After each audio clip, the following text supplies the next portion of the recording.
All right, everybody, welcome to CES 2021. We're really excited to be here, and I wanted to thank everyone in the chat who's able to join us today. If this is your first time on one of our on live streams, what we're going to do today is pretty much tell you about all of our latest product announcements, pretty much go over to the latest sizzles, and welcome by my panel of guests here. We have Dustin here on the show. He's our brand experience manager for Connected Home. And we have Abe and Victoria. Just to introduce myself, I am Angelo. I'm the Senior Interactive Media Specialist here at NETGEAR. So I manage the NETGEAR YouTube channel, manage the Nighthawk Gaming Twitch channel. And really, if you follow any of our social accounts like Facebook, Twitter, Instagram, anywhere, there's probably a chance that I had my hand on that piece of content. That's me. Dustin, I introduced you just a little bit, but for anyone here who's new to the show, mind giving yourself an introduction? Yeah, definitely. As Angelo mentioned, I am the brand experience manager for NETGEAR's Connected Home products. So a lot of the content that you may see across our social channels, on our community, on our blogs, I'm responsible for a lot of that. Typically around CES time, I'm part of the team that actually brings a lot of this stuff, live from our showroom floor as well as the CES showroom floor. But of course, due to unfortunate reasons, we're doing it virtually this year. So yeah, but I'm glad to be here, be part of this stream, as we've done always in the past. Cool. Abe, I'll hand it off to you. Hi all, I'm been a product manager with NETGEAR for a long time, handling all the routers, and really excited to bring you the latest and greatest Wi-Fi 6E technology with announcement of our Nighthawk Raxi 500 router, and I'm here to tell you all about it. Cool. Victoria, you're new to the show. Mind giving yourself an introduction? Yeah, thanks. So, hey, everyone, thanks so much for joining us. So I'm Victoria. I'm a new product manager on the Orbi team, and super excited for CES 2021 and to share the new product announcements with you. Awesome. So, kind of as we mentioned just a little bit here, this year is obviously a little bit different. If especially for CES here at NETGEAR, I've been a part of the company for a few years now. Um, I'm sure everyone here can attest. Usually, it's a very busy week out on the showroom floor. What we usually do is we usually have an invite-only showroom at the Marriott right across the Las Vegas Convention Center. Obviously, we're not able to do that this year, but we're able to bring this live to everybody, no matter where you are, right? So you don't have to be, because usually everything's invite only. Now we're doing this all public, no ticket, no hotel, no booking necessary. But in any case here, I wanted to invite all the product managers, really the teams who created these products, here to tell you all about the latest product announcements that we do have.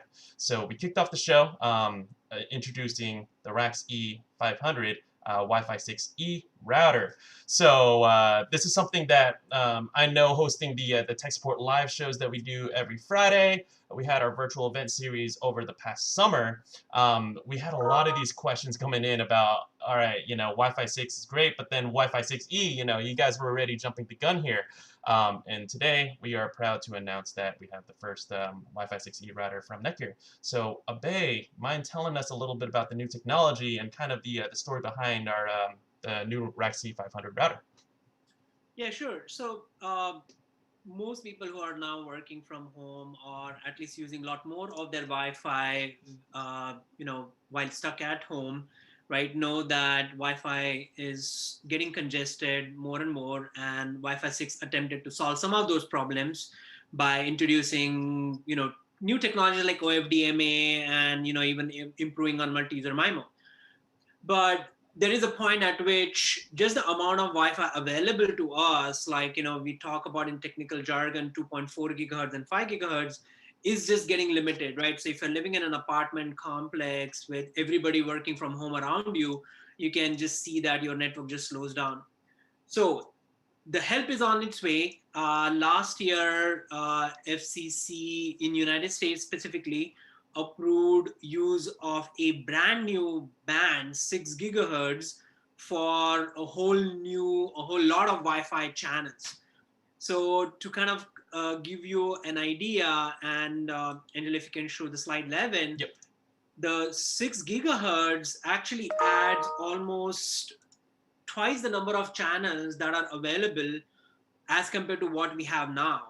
So that's like the biggest benefit of Wi-Fi 6E is opening this entirely brand new channel. Is like opening a full 16-lane freeway when the roads are getting congested, and that's just awesome for Wi-Fi's phenomenal growth for next few years. It's kind of building the infrastructure before it reach its breaking point.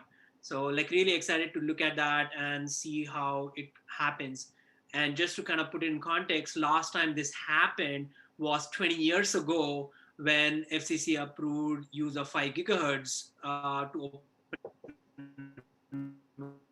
So, I know we are being part of history in a lot more than one ways, but this is the good part of the history we'll all be part of. Mm-hmm. Awesome. Thank you for all that information today. And I wanted to remind everybody here who is watching the show, this is an interactive live show. So I wanted to shout out a couple questions and comments here into the chat. First of all, I wanted to shout out our regulars. We do have, I love to see a lot of you guys' faces over and over again. So Ryan Fries, welcome back to the show. And then I wanted to be able to kind of toss out some of these questions here from the chat, just to kind of trying to kind of get us started here and kind of getting, before we especially take a deep dive into the technology here. So Robert Conway, I remember seeing your name in here in the past. Brett, welcome to the show. Andy, welcome to the show. And a lot of new names here as well. So again, I wanted to thank everybody here.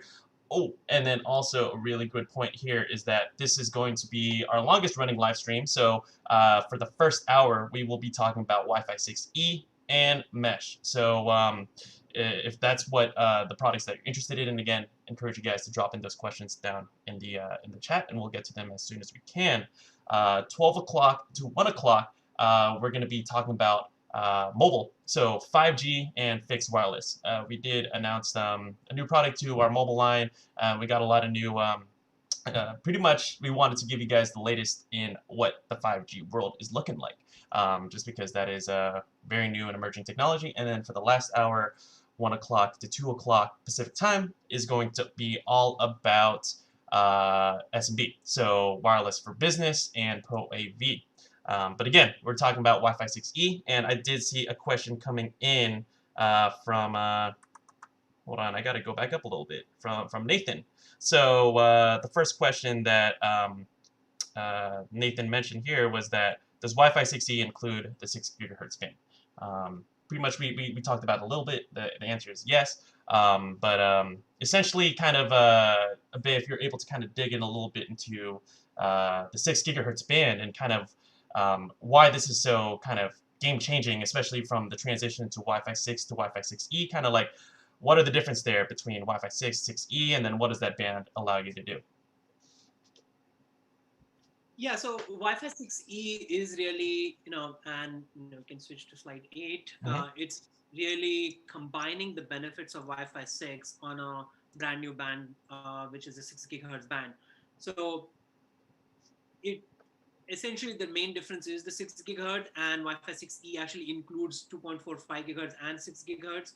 So to get the benefit of this new band, you do need a new device, newer devices that have 6 gigahertz capabilities. We know that like Intel has already started shipping out, for example, some client adapters, and we expect in 2021 some of the mobile devices will start including this new band. So on the 6 gigahertz, essentially you get all the open spectrum for all these new channels, and one of the other benefits really is it's exclusive to client devices that have 6 gigahertz. So you can imagine, as when satellite radios came in, your car needed to upgrade to tune to the satellite radio. It's exactly similar. So the benefit here is the new band does not have any of the older devices that don't run as fast as what Wi-Fi 6 could. So, it gives you really great improvement on the latency because it doesn't have as many legacy devices as well. Mhm. So just to kind of clarify here just a little bit, in order to take advantage of the new 6 gigahertz band, do you need to have a Wi-Fi 6 compatible device, or what are the legacy devices looking like? If you have maybe an older iPhone, what are the benefits there? Yeah, so what ends up for actually making use of the new 6 gigahertz band, you do need a newer client device that supports 6 gigahertz capability, and we expect a lot of them to hit the market in 2021. In fact, there will be a lot of CES announcements, I'm sure, around those. So we believe by middle of this year we should see a lot more of devices that have 6 gigahertz capability. And in some senses, what happens is it's like, again, given analogy of the cars and the streets, right? When some of the main devices move to 6 gigahertz, it also frees up some space in 5 gigahertz and 2.4 gigahertz for existing devices, right?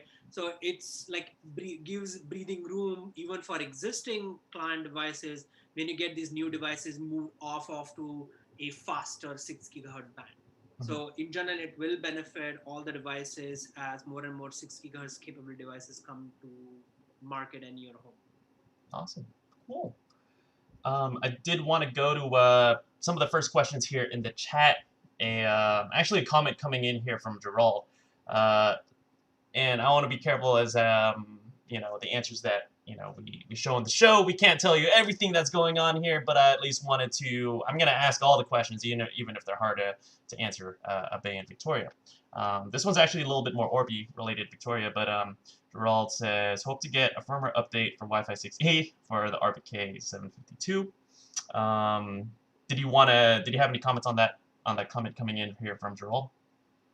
Yeah, so let's see. So Wi-Fi 6E will require some new hardware. So unfortunately, it won't be just as simple as a firmware update. So it will be a new set of hardware that you would need. So just like Abhay just introduced the new Wi-Fi 6E router. That's actually new hardware, not just a firmware update. Unfortunately, we wish we could push that out to you guys over the air, but unfortunately not. Awesome. All right. This question coming in from Robert. So the comment is, so I guess the biggest question is, what is the difference between Wi-Fi 6 and Wi-Fi 6E? And is this router better than the AX 1100 or 11,000? 11,000. AX 11,000. Yeah. Yeah, so I think in terms of the top line speed and the spec, they are very similar. Both of them are tri-band, and both of them can achieve a total speed of 10.8 gigabits per second. But really, the biggest difference is the new 6 gigahertz band. So in case of the RX 500, when it comes to tri-bands, one band is 2.4 gigahertz, the other is 5 gigahertz, and the third one is 6 gigahertz. Versus when it comes to our other AX 11,000 product, which is RX 200, one band is 2.4, and then there are two radios in 5 gigahertz. So that's how it makes it tri-band. Perfect. This And then, one. Bay, Go I ahead. wanted to just kind of jump in and just ask you something myself here. So, you mentioned earlier that the biggest I guess the biggest news prior to this was when Wi-Fi was available to the 5 gigahertz band, right? And that was, like you said, about 20 years ago. Yeah. And I think, when we're introducing this product to our viewers here, this is going to be the standard moving forward, right? And I know a lot of people when Wi-Fi 6E was announced, they didn't necessarily want to jump in and upgrade to it, right? You had some users that they're looking for the latest and greatest, so they're more than happy to upgrade and future-proof their network. But then again, you have those that they're like, okay, well maybe there's not enough Wi-Fi 6 clients out there for me to actually jump in and benefit from it. But again, it is something that is going to be moving forward. It is going to be the standard in Wi-Fi, right? With the Wi-Fi 6E, Wi-Fi now on the 6 gigahertz band. Is there anything that you may want to let some of our viewers know about, why they may want to upgrade to a Wi-Fi 6E router now versus, 15 years from now, 10, 15 years from now? Yeah, so it just kind of comes down to, first of all, do you feel the need, right? Do you see the need today of where your network is? Like, and especially if you're, if you're in an apartment complex where it is very crowded, and when you just hit a scan to join your own network and you see like 20 networks join in, or you can use some of those free Wi-Fi scanning applications, and it can give you an idea of how crowded around, how many networks are around you, right? So as we kind of work from home, and I was kind of looking at a comment like, with even people here on Zoom could be lagging a little bit, or sometimes you have a stutter, right? It's kind of comes down to that, right? Are you feeling, first of all, today, are you feeling already that your network or networks around, Wi-Fi around you is congested, right? So that's one thing which you have to be mindful. Like, when I say your network, you're not alone using the Wi-Fi spectrum, right? You have your neighbors around you, and everybody's sharing the same channels. And that's where the 6 gigahertz comes in, is it gives you all 59 new channels, and out of which almost 7 are high bandwidth, right? So at that point, you're almost like, even if you have so many neighbors around you, you can almost find always a non-overlapping channel. So that's where it kind of comes down to, is if you're in the market now and you're looking to upgrade, looking at where you would be in another 2 to 3 years, that's the same story every time, is, if you bought a TV now, you're not going to buy a 1080p, you may buy 4K. And if you are really in that need, you may buy even 8K. The difference is, it's 4K to 8K is about entertainment, and this is about something as critical as Wi-Fi for your network, right? And for a lot of people working from home, it's their lifeline right now to stay connected to their office, and for kids to stay connected to their neighbors, right? Their schoolwork. So yeah, so I think time is as now as ever. Mm-hmm. And I do think that that's a really good kind of lead to a question that we got in from Dad Cooks. So one, Dad Cooks, welcome to the show. But the comment is, it's great that Wi-Fi 6 and 6E offer more channels, but where are the Wi-Fi 6 devices that can use these extra channels? Yeah, so I think I kind of touched upon a little bit, and Victoria addressed also, like, a lot of these devices, they are not going to, like, you will need to buy newer devices. And there is an Intel AX210 adapter, for example, that's available on Amazon for like $30. Like, in fact, don't tell my IT, but I actually popped one of those babies in my office laptop, and it just kind of updated the driver, and it kind of works. That's how I'm going to be testing my 6 gigahertz router, right? So that is actually available for almost field replacement unit. Do it at your own at your own accord, right? But we do see the mobile devices coming in 2021. I'm betting a dollar that this year's virtual Mobile World Congress should introduce some of those devices already to us. So I'm expecting them to be available as early as March. Cool. But that's kind of standard, right? I mean, again, from what I've seen in my time here, usually what happens is that kind of us on the router manufacturer side, we'll kind of start pushing out the newer standards first, and then the devices tend to follow, right? So I believe that the latest Wi-Fi 6 devices, I think the latest iPhone, latest iPads, the newest Samsungs, so it's coming, right? Like, really, it's kind of like when you're kind of thinking ahead and buying these new devices, is that like even your PS5, for example, right? That one's going to be Wi-Fi 6 compatible. This is kind of where my mindset is. I'm not sure about everyone here in the chat and kind of everyone here on the panel, but I would rather buy something that is, let's say, like future-proof or on that new standard, rather than buy something new. It's fancy, but then I'm not getting the full speeds that I could possibly getting, especially as more of these ISPs start rolling out gigabit speeds, right? And we're really just trying to create the router, or sorry, create like the hardware that can just take advantage of those full speeds offered by your ISP. Yeah, and I think, Angela, on that point, and I'm seeing some questions on that. I think if we can switch over to the videos on slide 15, Yep. I do want to address that one thing quickly about the real world throughput of 6 gigahertz. So we did do an open air test comparison with Intel AX210 adapter with this router, of course, with our test firmware, and you can see that actually in open air 6 gigahertz is actually getting almost the y-axis scale there, is 1.8 gigabits per second TCP throughput with a laptop that had an Intel AX210 adapter, right? And on the left side you can see in open air 5 gigahertz struggling. It was kind of, it's getting almost half of that bandwidth, and you can see how fluctuating or variable it is. So, we already have data to show how stable and, what performance you get in real world in 6 gigahertz. Awesome.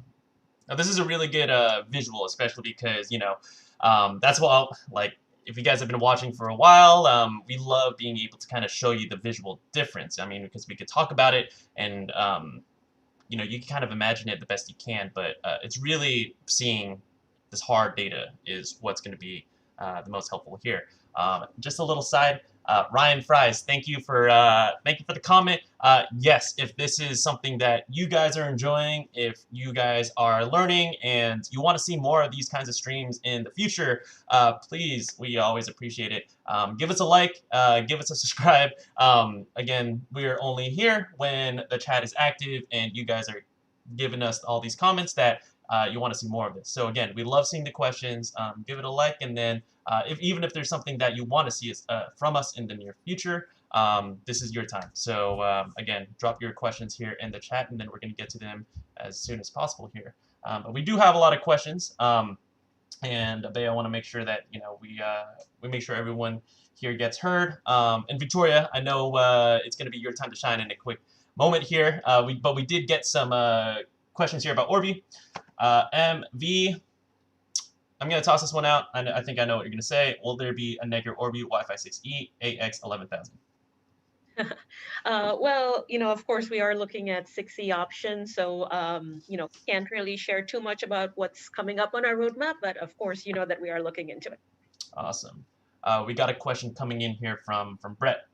Can the 6 gigahertz band use multiple SSIDs? Yeah, for 6 gigahertz band, it's exactly like any other band. It is going to be Wi-Fi 6, so it will have WPA3. It can use multiple SSIDs. It's going to look, it is, and it's going to look like any standard other Wi-Fi band. Awesome. These questions are coming in here from Kiran.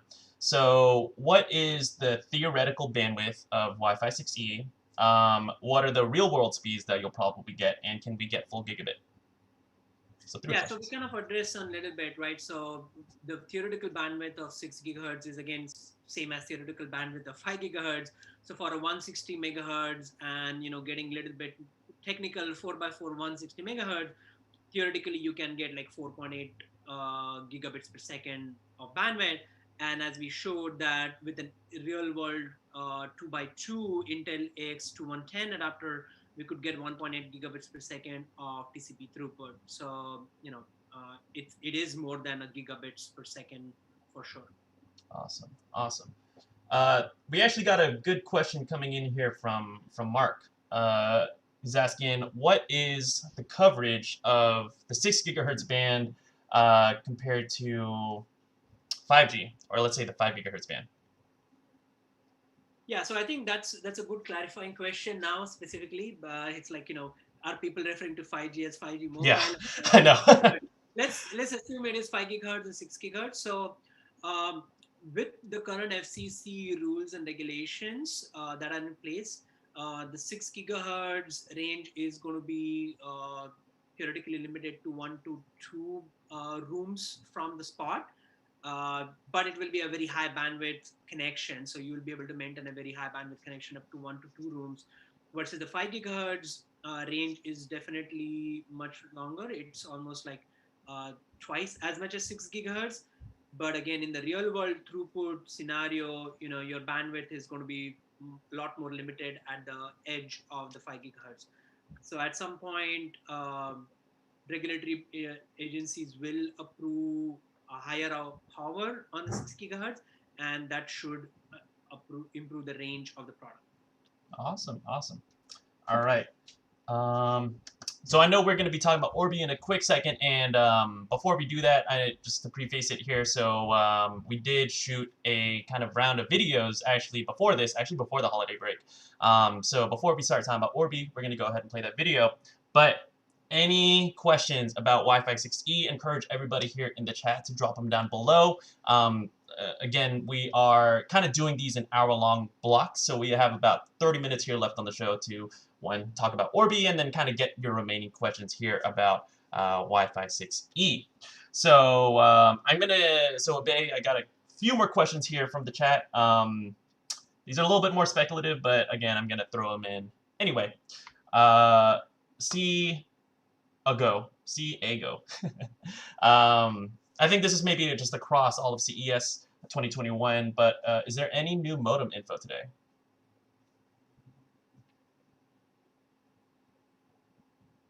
Modem, as in if it's a cable modem, I think we did launch recently products along that, right? The CM2000, which actually has DOCSIS 3.1 with multi-gig capability, and like a product like a Raxi 500 also has a 2.5 gig connection that you can use for WAN. So if somebody is looking for a very high prosumer kind of connectivity, then they can combine something like a CM2000 with a Raxi 500 and then get actually end-to-end almost close to multi-gig, like 1.8 gigabits per second of connectivity to their laptop, right? And then, of course, we had our other CS and Innovation Award winner like CBK 752 that combines the awesomeness of the Orbi mesh system with the DOCSIS 3.1 gateway. So, you don't actually have to then get a modem from your cable provider. So, that is the other announcement we have in CES. Awesome, awesome. And that's a tease. I know we're going to be talking about Orbi, so get ready, Victoria. But just a few remaining kind of questions and comments here that I wanted to get to.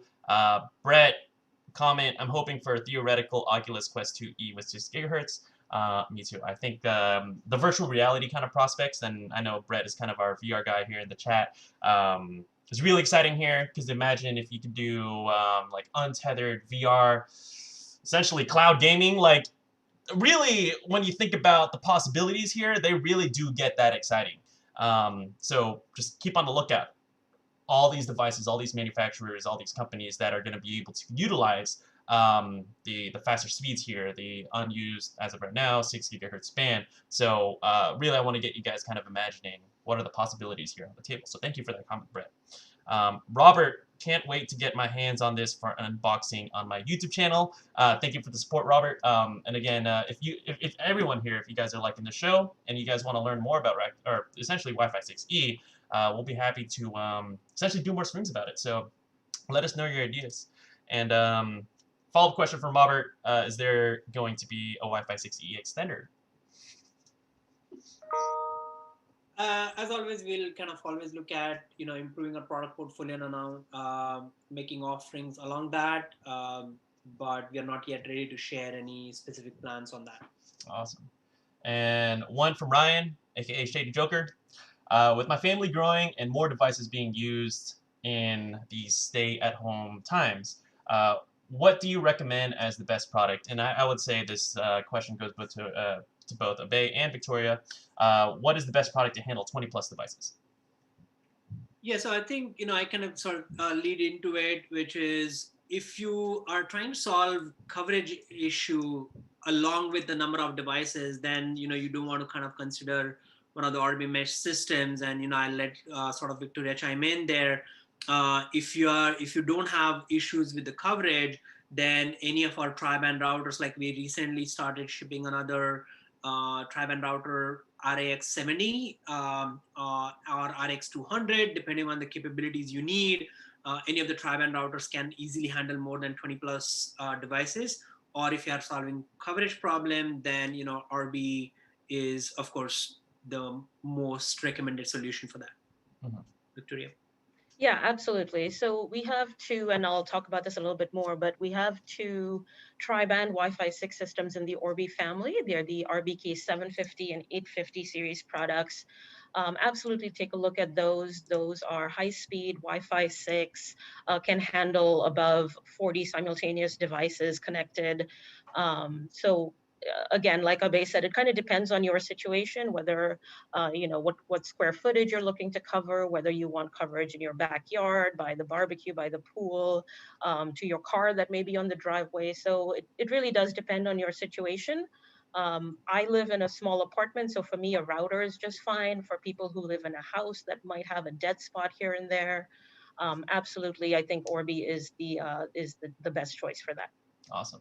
And shout out to Robert. He actually just dropped in a comment. Just ordered an Orbi 853. So thank you, Robert. I know you're going to be super, super happy with it. And again, we're going to actually dig in a little bit more information about kind of the comparing these two mesh systems. I know we got a slide in here in a little bit, but again, I did want to play that video before we kind of switch topics here. Two more questions, then we're going to be talking about Orbi. Karan, will there be more bandwidth for the lower spec devices? Let's say 2x2 MIMO 6E radios versus 6 2x2. Yeah, Wi-Fi 6 2x2. So I'm not very clear on the question. More bandwidth. I think in general, I think if I were to interpret this question right, I think the short answer is yes, in the sense that more real world bandwidth, just because there is lower interference and fewer legacy devices. So if you did put like a regular 2x2 on a Wi-Fi 6 on a 5 gigahertz versus a 2x2 on a Wi-Fi 6E in a 6 gigahertz, you would expect more real world bandwidth with a 6 gigahertz connection. Awesome. And that actually, I think, is a good lead in into MV's next question. What can Wi-Fi 6E benefit for if I do not have them yet? Let's say a Wi-Fi 6 device. Yeah, so I think interpret it as actually like not having any Wi-Fi 6E devices today. It does, at that point, it does come down to, if you are in the market now and if you project your usage, do you expect to get 6 gigahertz capable devices, and how many in next, let's say, 3 years or so, right? Because your routers, as we see, routers and mesh systems are infrastructure purchases. They are now almost like the the non-durable good or category. Like once you install it, very very few times you want to actually replace it. So if you kind of project it out, that usually these systems last at least somewhere between 4 to 5 years. And if you do believe you will acquire more 6 gigahertz capable devices in there, then you should as well invest in a 6 gigahertz capable system now. But if you don't think you're going to have more than, let's say, one or two devices in next 2 to 3 years, starting with just a Wi-Fi 6 system or Wi-Fi 6 router is actually good enough. I would not go below Wi-Fi 6 for sure, just from how many devices would have the Wi-Fi 6 capability coming in the few years. Awesome. Ooh, Othman, sorry, one more question. This is still on Wi-Fi 6E. Can it replace a LAN connection? Yeah, it definitely can, right? You can see that 1.8 gigabytes per second to a laptop in an open air. It's definitely can replace a LAN connection. Mm-hmm. And just to kind of speak personally to that, actually, I have an RAX 200 here at home, even though it's not 6E. It's not 6E yet, but for the RX 200, I'm actually streaming wirelessly from my computer, streaming pretty much over the air. I'm just in kind of a situation where it just really is difficult to kind of put Ethernet cables all over the house. The house just simply isn't wired. But if you guys are getting the stream, hopefully with no buffering and hopefully no like choppiness here, that's just kind of a real world kind of example of how I'm using pretty much a Wi-Fi 6, like a Wi-Fi 6 network to stream wirelessly. I don't have crazy Ethernet cables coming on my computer to run the stream. So that's just kind of my personal example. All right, we are going to be kind of running out of time here shortly, but Victoria, I know I do want to get into a lot of the good bits of information about Orbi. So I could go ahead and play the kind of our welcome to the CES booth, kind of our virtual version of that. So I'll go ahead and play that right now.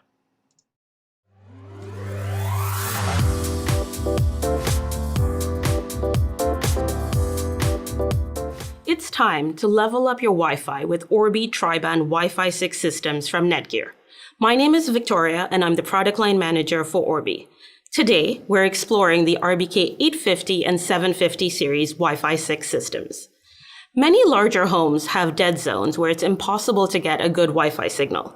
That, coupled with the growing number of Wi-Fi connected devices in our homes, makes it more critical than ever to have a top-of-the-line mesh Wi-Fi system. These systems are ideal for customers who have fast internet up to a gigabit and even multi-gigabit service. Orbi's tri-band mesh technology uses a dedicated Wi-Fi connection between your router and satellites to deliver maximum speeds throughout every square inch of your home. Now, your household can enjoy 4K streaming video, lag-free gaming, and crystal clear video conferences all at once. With the Orbi app, you can count on a simple and quick setup experience along with other features such as speed test and device management. These premium Wi-Fi systems also include NETGEAR Armor, our best-in-class antivirus, anti-malware, and data protection for an unlimited number of devices. Check out third-party reviews from CNET and Forbes to read more about why the RBK 850 series is the fastest Wi-Fi system on the market. And to learn more about Orbi Wi-Fi 6 mesh systems and the premium Wi-Fi 6 experience, visit netgear.com. Thank you very much for watching. Please check out the latest announcements from NETGEAR at CES 2021.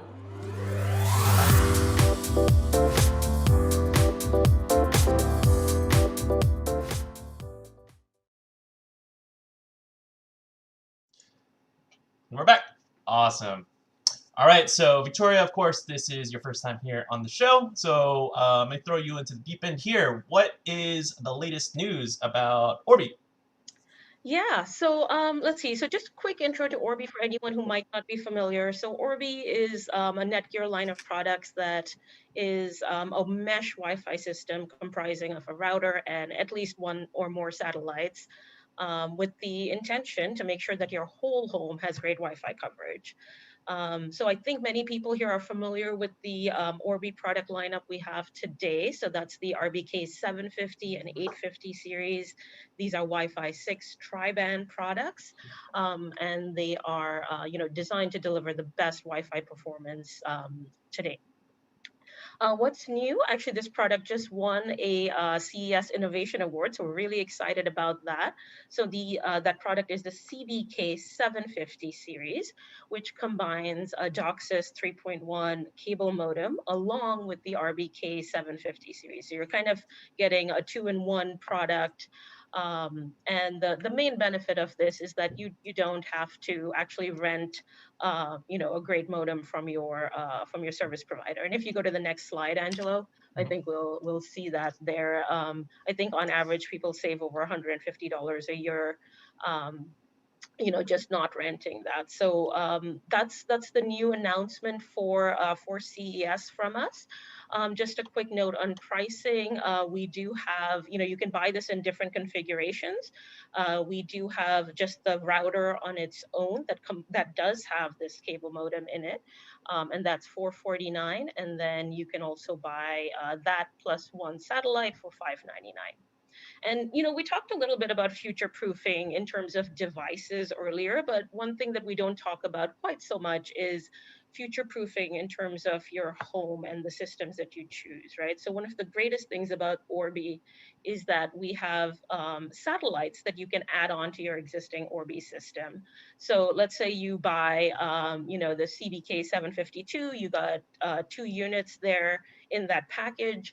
let's say you move to another home, a bigger home, or let's say you have a dead spot, or you start hosting more barbecues, hopefully very soon. You can just add on another satellite, and then you're kind of future-proofing yourself that way. You're not buying a whole new system. So that's one of the really great things about Orbi. Also, really great that I should mention is that security is important to all of us in our lives today, and especially in our homes.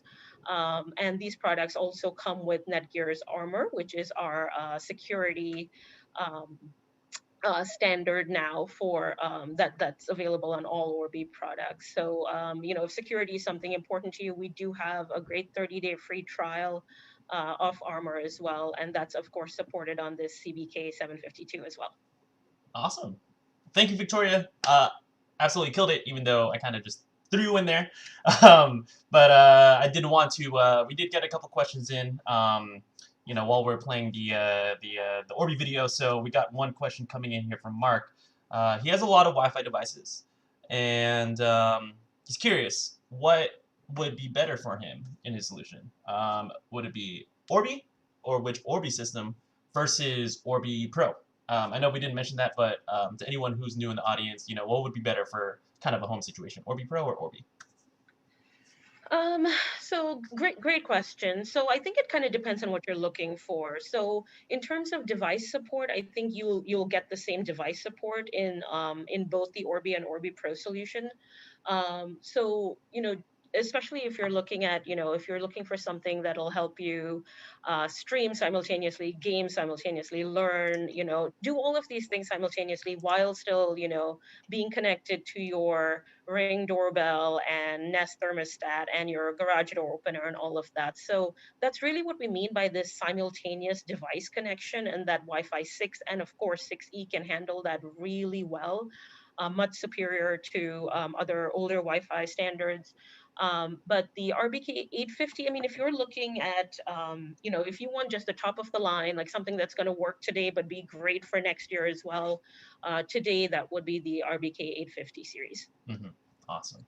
And just to kind of attest, again, we've been doing these streams for pretty much as of this year. Of course, everything is virtual. People love Orbi Wi-Fi 6, and it really is one of our top-of-the-line systems. It's just awesome, one, to hear the great feedback, but it is a killer system. Like, you will definitely get the most out of the speeds offered by your ISP. Hey, Angelo, Sorry. before we move forward with comparing RBK 852 and the 752, I wanted to ask Victoria something about the CBK 52. So, I see this a lot on our social channels. I see this a lot in our forums where, users, they're not getting the speeds that they're paying for. And a lot of it has to do with their outdated equipment that they're leasing from their ISP. And so, I guess for our viewers, what are those main benefits aside from the cost saving that you mentioned earlier?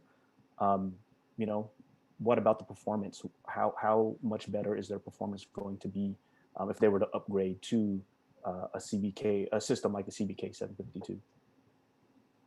Yeah, great question. So you're gonna get more of what you're paying for, I think is the answer, right? So I mean, if you're paying for gigabit speeds, you're gonna see close to gigabit speeds, and that's not just on your router, that's also on your satellite. So in any room in your house, wherever you are, you're getting that seamless experience, whether you're walking around with your iPad on a conference call, whatever it is, you're getting that coverage, the whole home, blanket Wi-Fi coverage through the entire home. So I think you are really experiencing more of what you're paying for, in a system, in a mesh system like Orbi systems.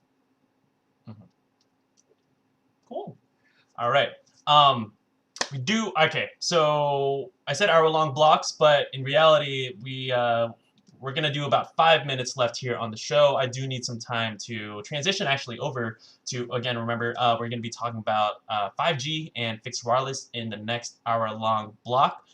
So before we end, I just wanted to make sure, hey, if you guys have any kind of remaining questions, drop them in the chat. We're going to kind of have to rapid fire it in the last 5 minutes. But before we end off again, thank you, Abe, thank you, Victoria, and thank you, Dustin, because it's really awesome to be able to deliver the latest news here to all of our viewers.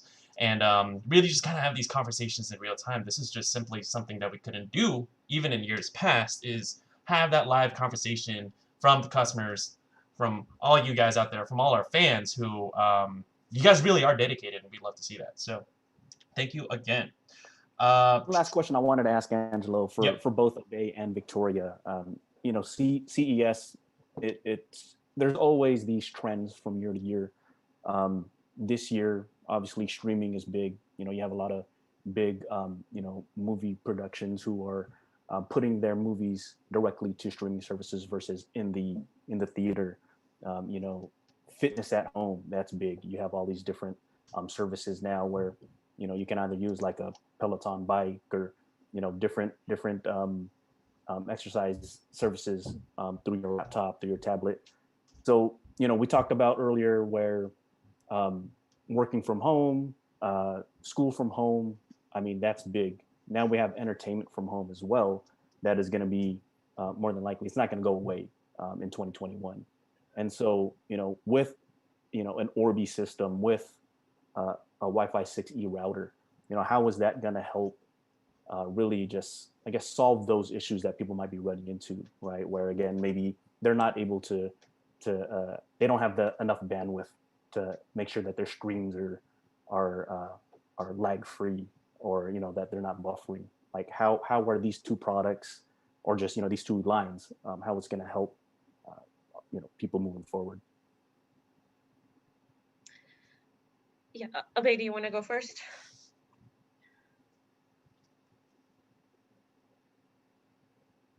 Sorry, unmuting myself.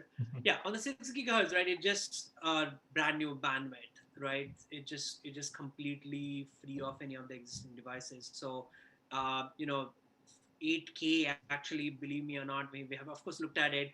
While 4K recommended bandwidth to the device is 25 megabits per second, 8K actually requires 100 megabits per second to be delivered to the client in real time, right? Or real world at least. Like I think yesterday only I was reading an article about how NFL's, you know, is using 8K camera for their live games, and they're going to start broadcasting in 8K, and how it is almost like as if you're in the stadium. And you know, to get 100 megabits per second delivered to your endpoint, you do need to update the infrastructure all the way through, including something like a DOCSIS 3.1 gigabit and multi-gigabit internet, all the way to having something that supports 6 gigahertz at both ends to get that 100 megabits delivered, right? And I think that's where second part of the puzzle comes in, is a mesh system to kind of make it a more distributed system to get closer to the client. Yeah, absolutely. So, you know, one thing that I didn't mention here is, you know, we are with the Orbi systems that we talked about, it is a tri-band system. And one of those bands is reserved specifically for communication between the router and the satellite. So that ensures that, you know, wherever you are, even if you're closer to a satellite than your router, you're still getting the benefit of that additional band there. So that ensures you know, great connection across many devices simultaneously. You know, Dustin, when you asked that question, I thought where you were going with that was, you know, what are we most excited about to see at the CES? And this kind of ties into the question. But one of the things I'm looking forward to seeing innovation in right now is whether, because of the world that we're living in today, with so many of us home primarily, is what is the VR landscape and AR landscape going to be like, right? Are we, you know, for kids learning at home, are they going to wear VR goggles to help have a more immersive in classroom kind of experience while at home? And, you know, I think part of what 6E is going to deliver on, Wi-Fi 6 already delivers on today, and our systems deliver on, is ensuring that even if the world does go there, we have, you know, the capability with these systems that kids can enjoy that reliably and, you know, without a lot of, interruptions. So, yeah. Awesome. Well, that was actually a really, really good way to kind of end off the stream here, because again, we'll be transitioning over to mobile. again, talking about 5G, our mobile hotspots, and fixed wireless. So if you, I highly encourage everybody here who's in the chat watching to stick around for the next show. There's going to be a new panel of hosts. So again, want to thank Abe, Victoria, and Dustin for being here on the show. And any questions we didn't get to, try to pester the next host on the show, and they'll be also happy to answer it again. Even though we do have we're quite specialized, but again we're Netgear. You know, we're still experts in a lot of other different categories. So again, this is going to be a long running show going all the way until 2 p.m. Pacific time. Last question from Ziad: where can I pre-order these products? Yeah, so the Raxi 500 is available for pre-order on netgear.com site, and we're looking to ship by March or before, as soon as we are ready, with the awesome performance. Awesome. And the CBK 750 series, it's available today, not just for pre-order. You can actually buy it and it'll ship in the next day or so. So please do that. Perfect. Awesome. And we dropped the link in the chat. So thank you, Christine. She is our gal in this guy. So please go ahead and check out that link. Again, we're going to cut this off just so I could transition over to mobile. But thank you, Abe. Thank you, Victoria. Thank you, Dustin. Really great show today. And we hope that we can see everybody here on a future show in the near future. All right. Thank you, everybody. Thanks for joining. Thank you.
All right.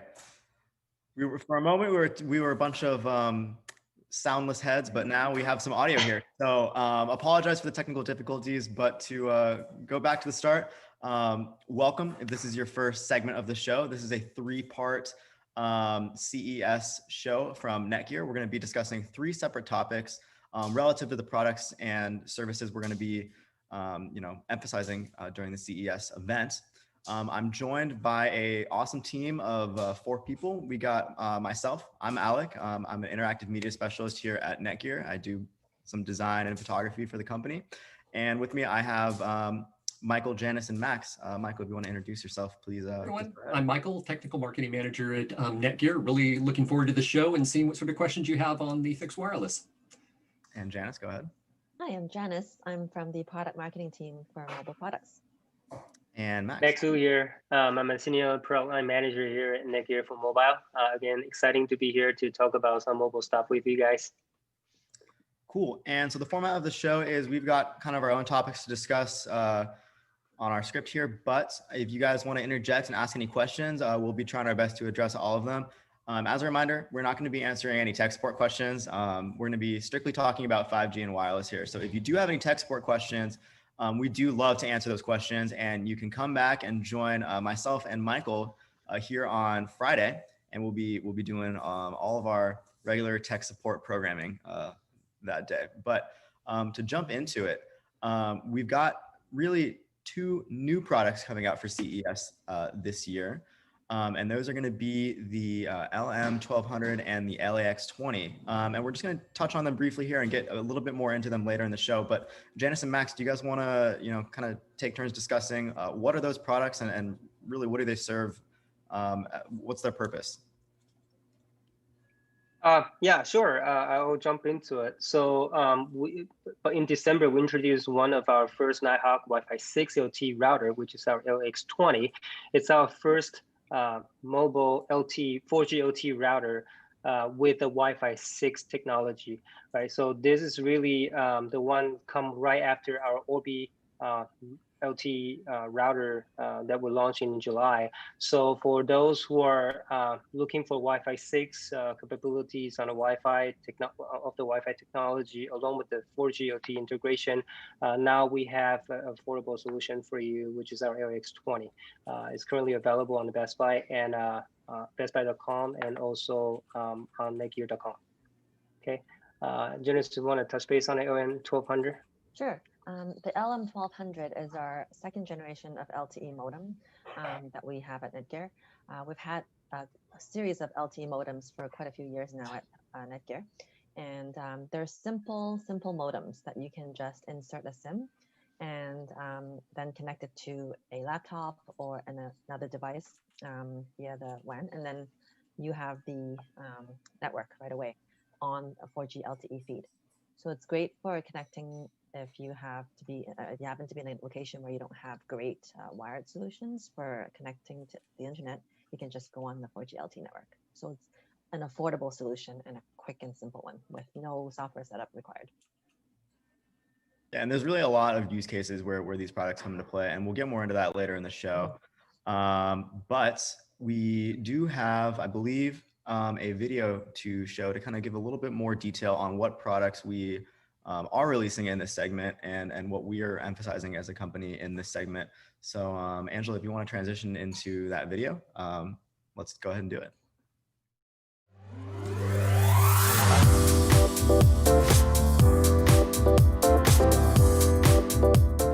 Hello, my name is Yash, and I'm the Push Marketing Specialist here at NETGEAR. We're going to explore what's new with our mobile and LTE category of products that utilize 4G and 5G. When traditional internet connections like DSL, cable, and fiber are limited, unavailable, or unreliable, NETGEAR's mobile Wi-Fi solutions deliver fast, reliable internet. Especially now with more family members at home and online for even more purposes, such as work or schooling, families need a strong, reliable solution. This year, we launched a myriad of new products to bring seamless internet to those that need a consistent connection at home or on the go. As an industry leader, NETGEAR prides itself in providing advanced and premium technology for the new age. The LBR20 is the first LTE router in the market that can support LTE speeds of up to 1.2 gigabits per second. And this year, the LBR20 is a CES Innovation Award winner. Last month, we launched the LAX20, a 4-stream Wi-Fi 6 router with up to 1.8 gigabits of high-performance Wi-Fi and improved network capacity via OFDMA. Both the LAX20 and the LBR20 are now available at netgear.com in the US and coming soon worldwide. To round out our mobile category, we have the M5, one of the strongest mobile routers on the market. As a Wi-Fi 6 mobile router, the M5 boasts speeds of up to 4 gigabits per second on your 5G network. This is now available from NETGEAR in Europe and will be available in the US mid-2021. With the latest in mobile and 4G technology on the market, these products can help you stay connected, conveniently and securely, anywhere. We look forward to bringing you more as this category grows and expands. Please visit netgear.com for more information on our 4G, 5G category. Thank you very much for watching. And please check out all the latest announcements from NETGEAR at CES 2021.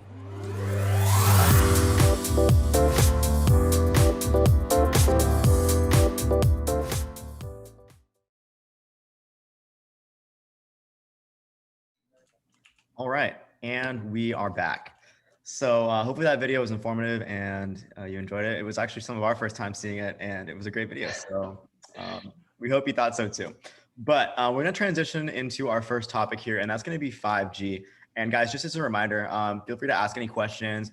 There's no bad questions. We're here to engage with you guys and answer, whatever you want to know. So firstly, let's talk about the M5, which is really our newest addition to the mobile 5G hotspot lineup. And myself and Michael can kind of personally attest.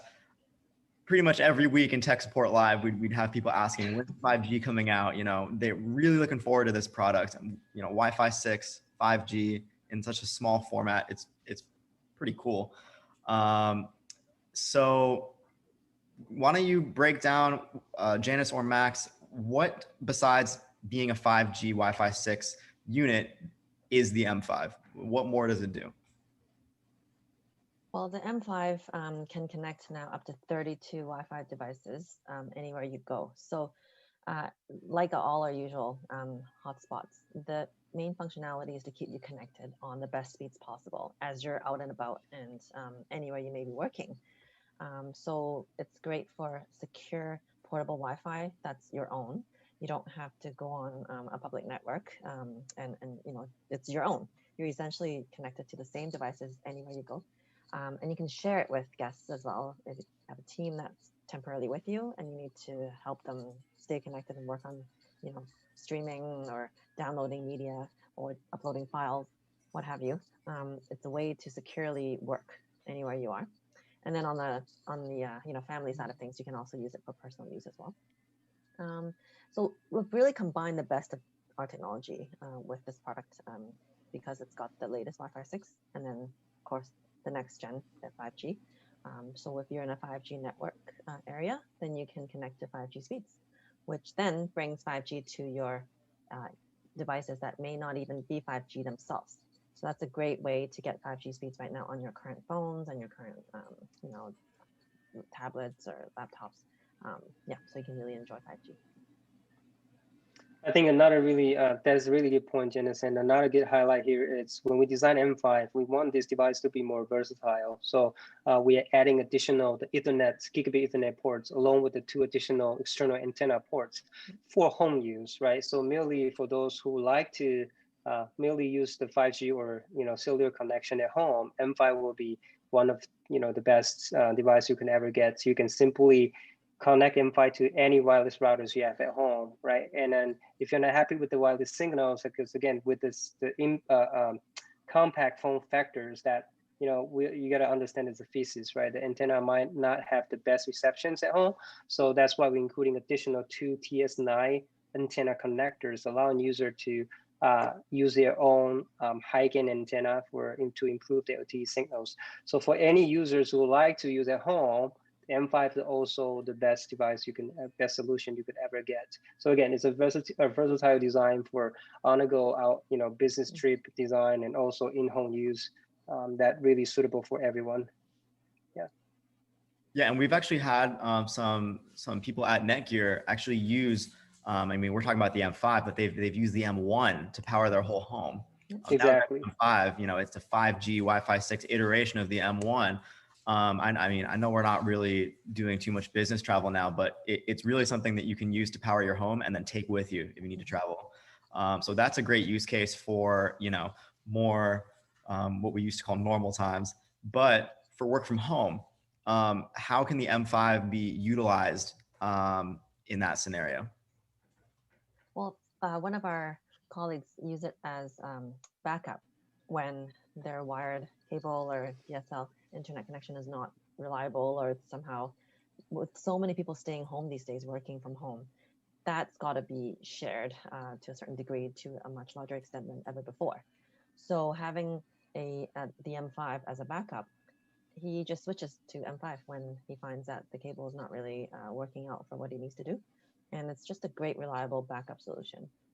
And then sometimes he even forgets to switch it back because it's such a great and reliable feed for him for everything. So, yeah, especially if your internet connection happens to go down, which has happened where I live multiple times. And when you're working from home, you can't really not have access to the internet at all times. Yep. And so having a fallback at home, and then when I travel, I can take something like that with me when I'm doing trade shows and so on. And then I have my own secure internet connection, as opposed to using hotel connections, which tend to end up being not secure. Right.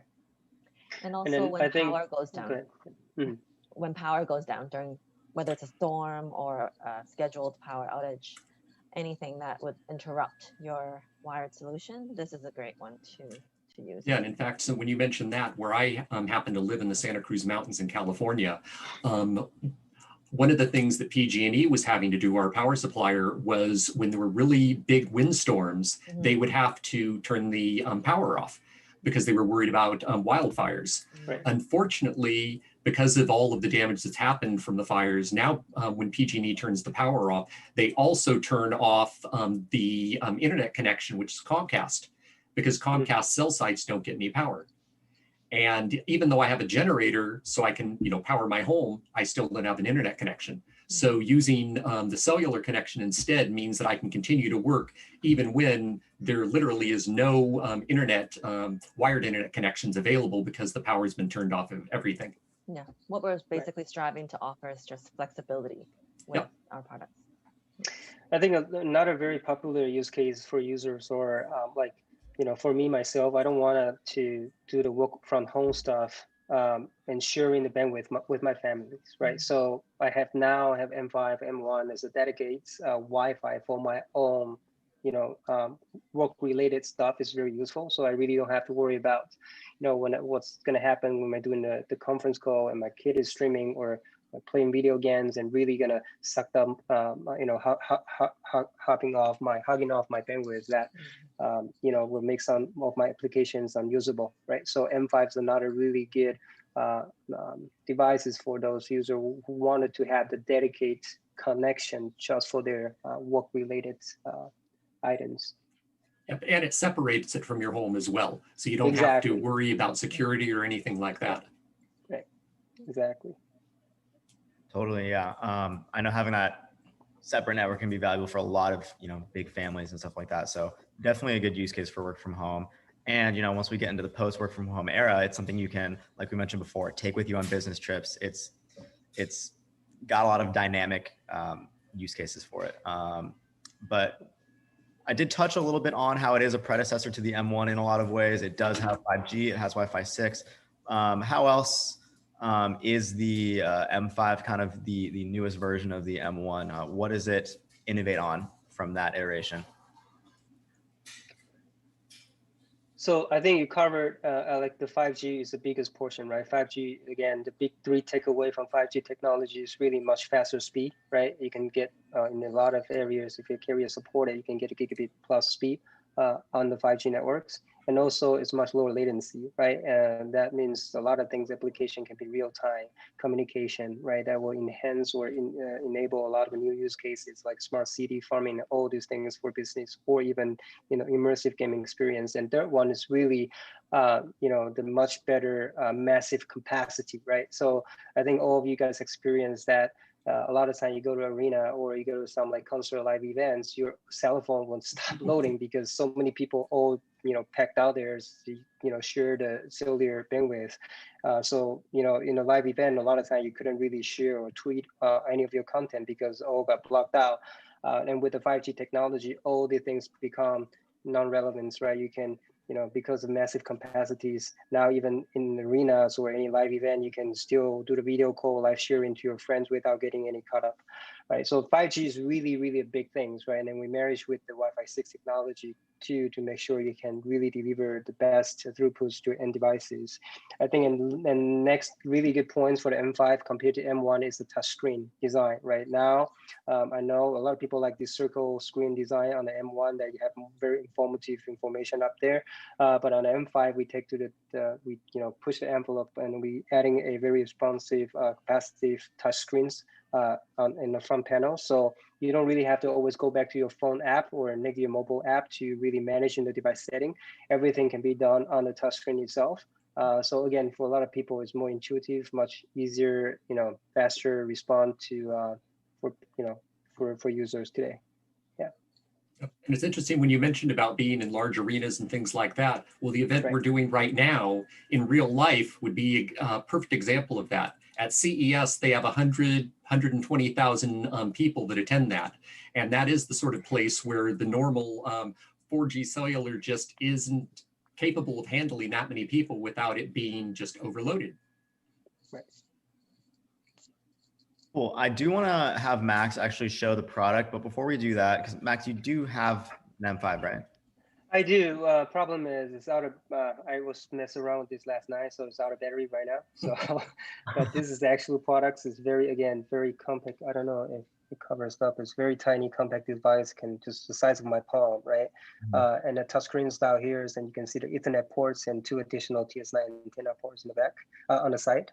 Right, and then another upside for a lot of people, it comes with removable batteries, so you don't really single charge will last up to 13 hours of usage, so mostly will be good for most of people. But if you do want to extend the battery life, you don't have to wait. You can just simply swap out, buy the backup battery, so you can just anytime run out of battery, plug back in, and you have another 13 hours to go. So this is the device out here on my hand.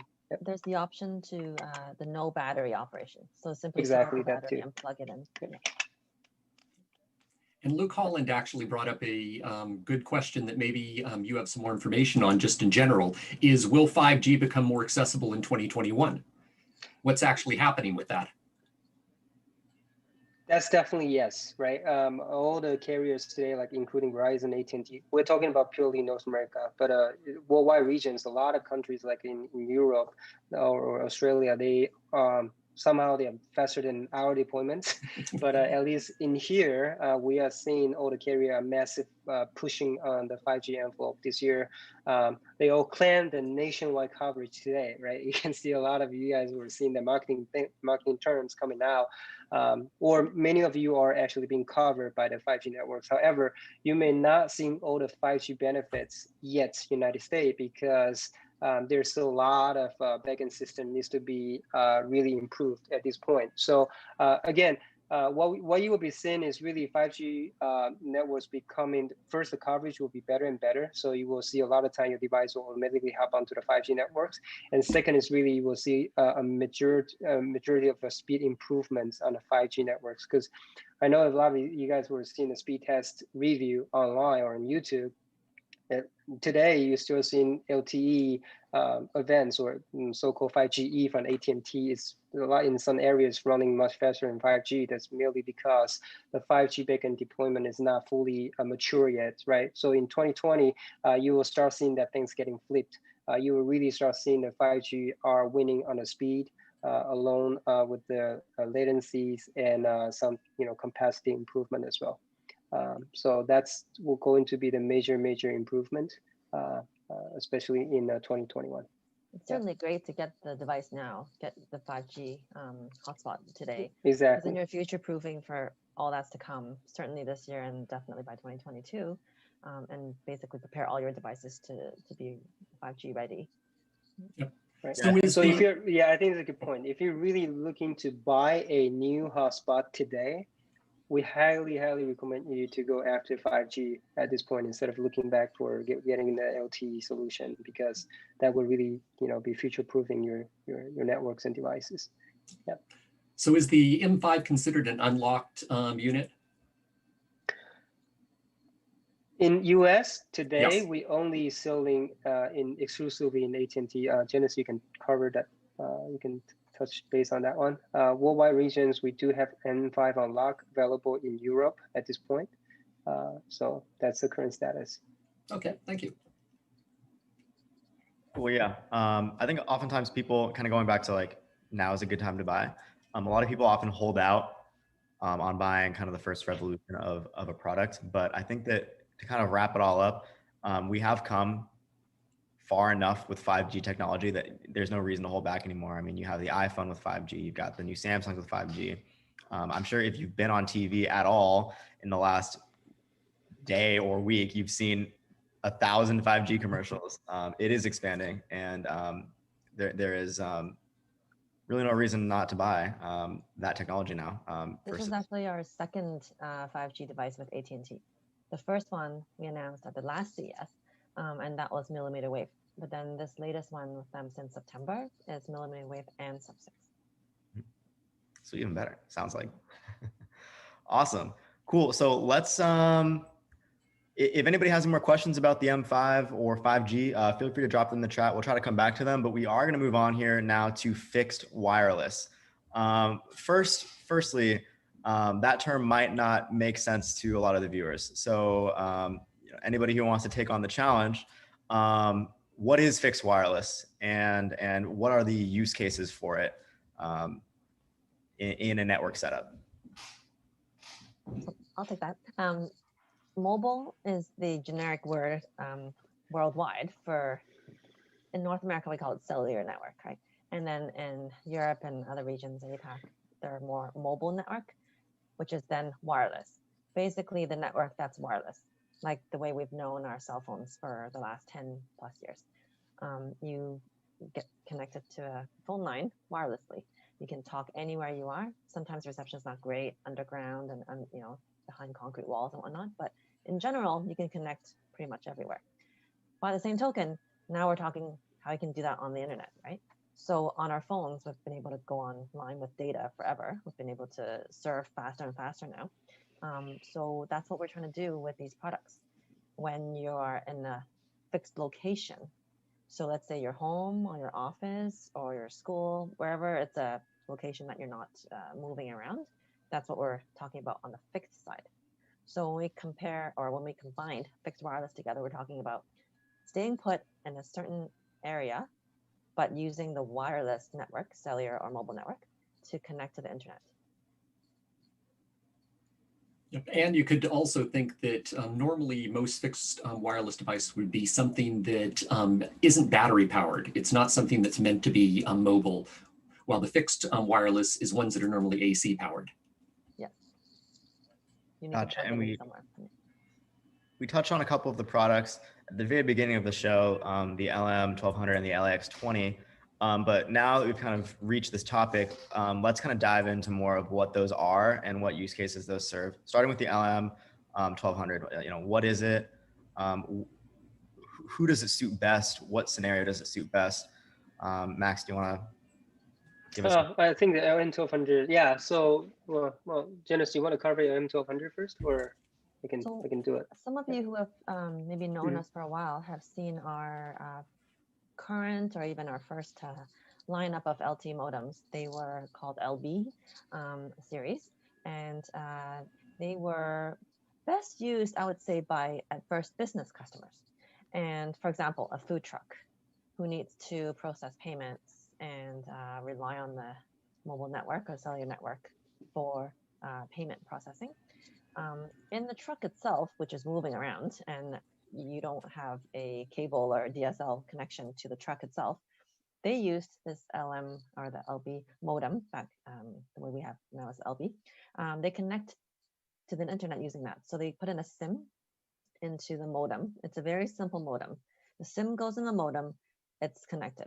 Then you connect the modem to the device you want to get online. So I mentioned earlier the laptops that we typically use to work every day, or you could connect, anything else you'd like their the payment processing machines that they use. So some of that has been very popular with our business customers. And then sometimes server rooms in the middle of the building that may not have wires running around with the internet going through to a certain area, they've also found the modem useful because they can just take it with them. It's a very small device, which is pretty portable if you think about it, but it does need power. So in terms of the difference between a hotspot and the modem, that's the difference. Like Michael mentioned, you need to plug it in to power. There's no battery in this modem. I hope that helps. Yeah, awesome. And oftentimes we also discuss how these are good backups. So, Michael said how he was using an M5 as a backup for when his internet goes out. This could also be a solution to that as well. Not yet. So the backup features will be coming by software release, but currently it's not available on the LM1200 at this point, but will be coming soon. You can manually backup. You just manually, correct. If that it's is a manual failover. Exactly. Yeah. If it fails, you manually go over to the other network. Yeah. You manually exactly. The simple way. Really, I think the simple way of putting the LM1200 is, I think everyone knows the cable modem, right? Everyone in the United States, you guys using cable more fiber modems all the time, right? So really the differences of the cable modem and fiber modem compared to LM1200 is the cable and fiber is using their WAN as, using the cable WAN, right, to get the internet source. And on the LN or our LTE modems, it's really not a modem, but is using the cellular as your primary internet source. And Janice mentioned that you can either connecting to your laptop directly, or you can connect to another wireless router behind it, like you did on the cable modem today, to broadcast the Wi-Fi signals to multiple devices. So really, that's how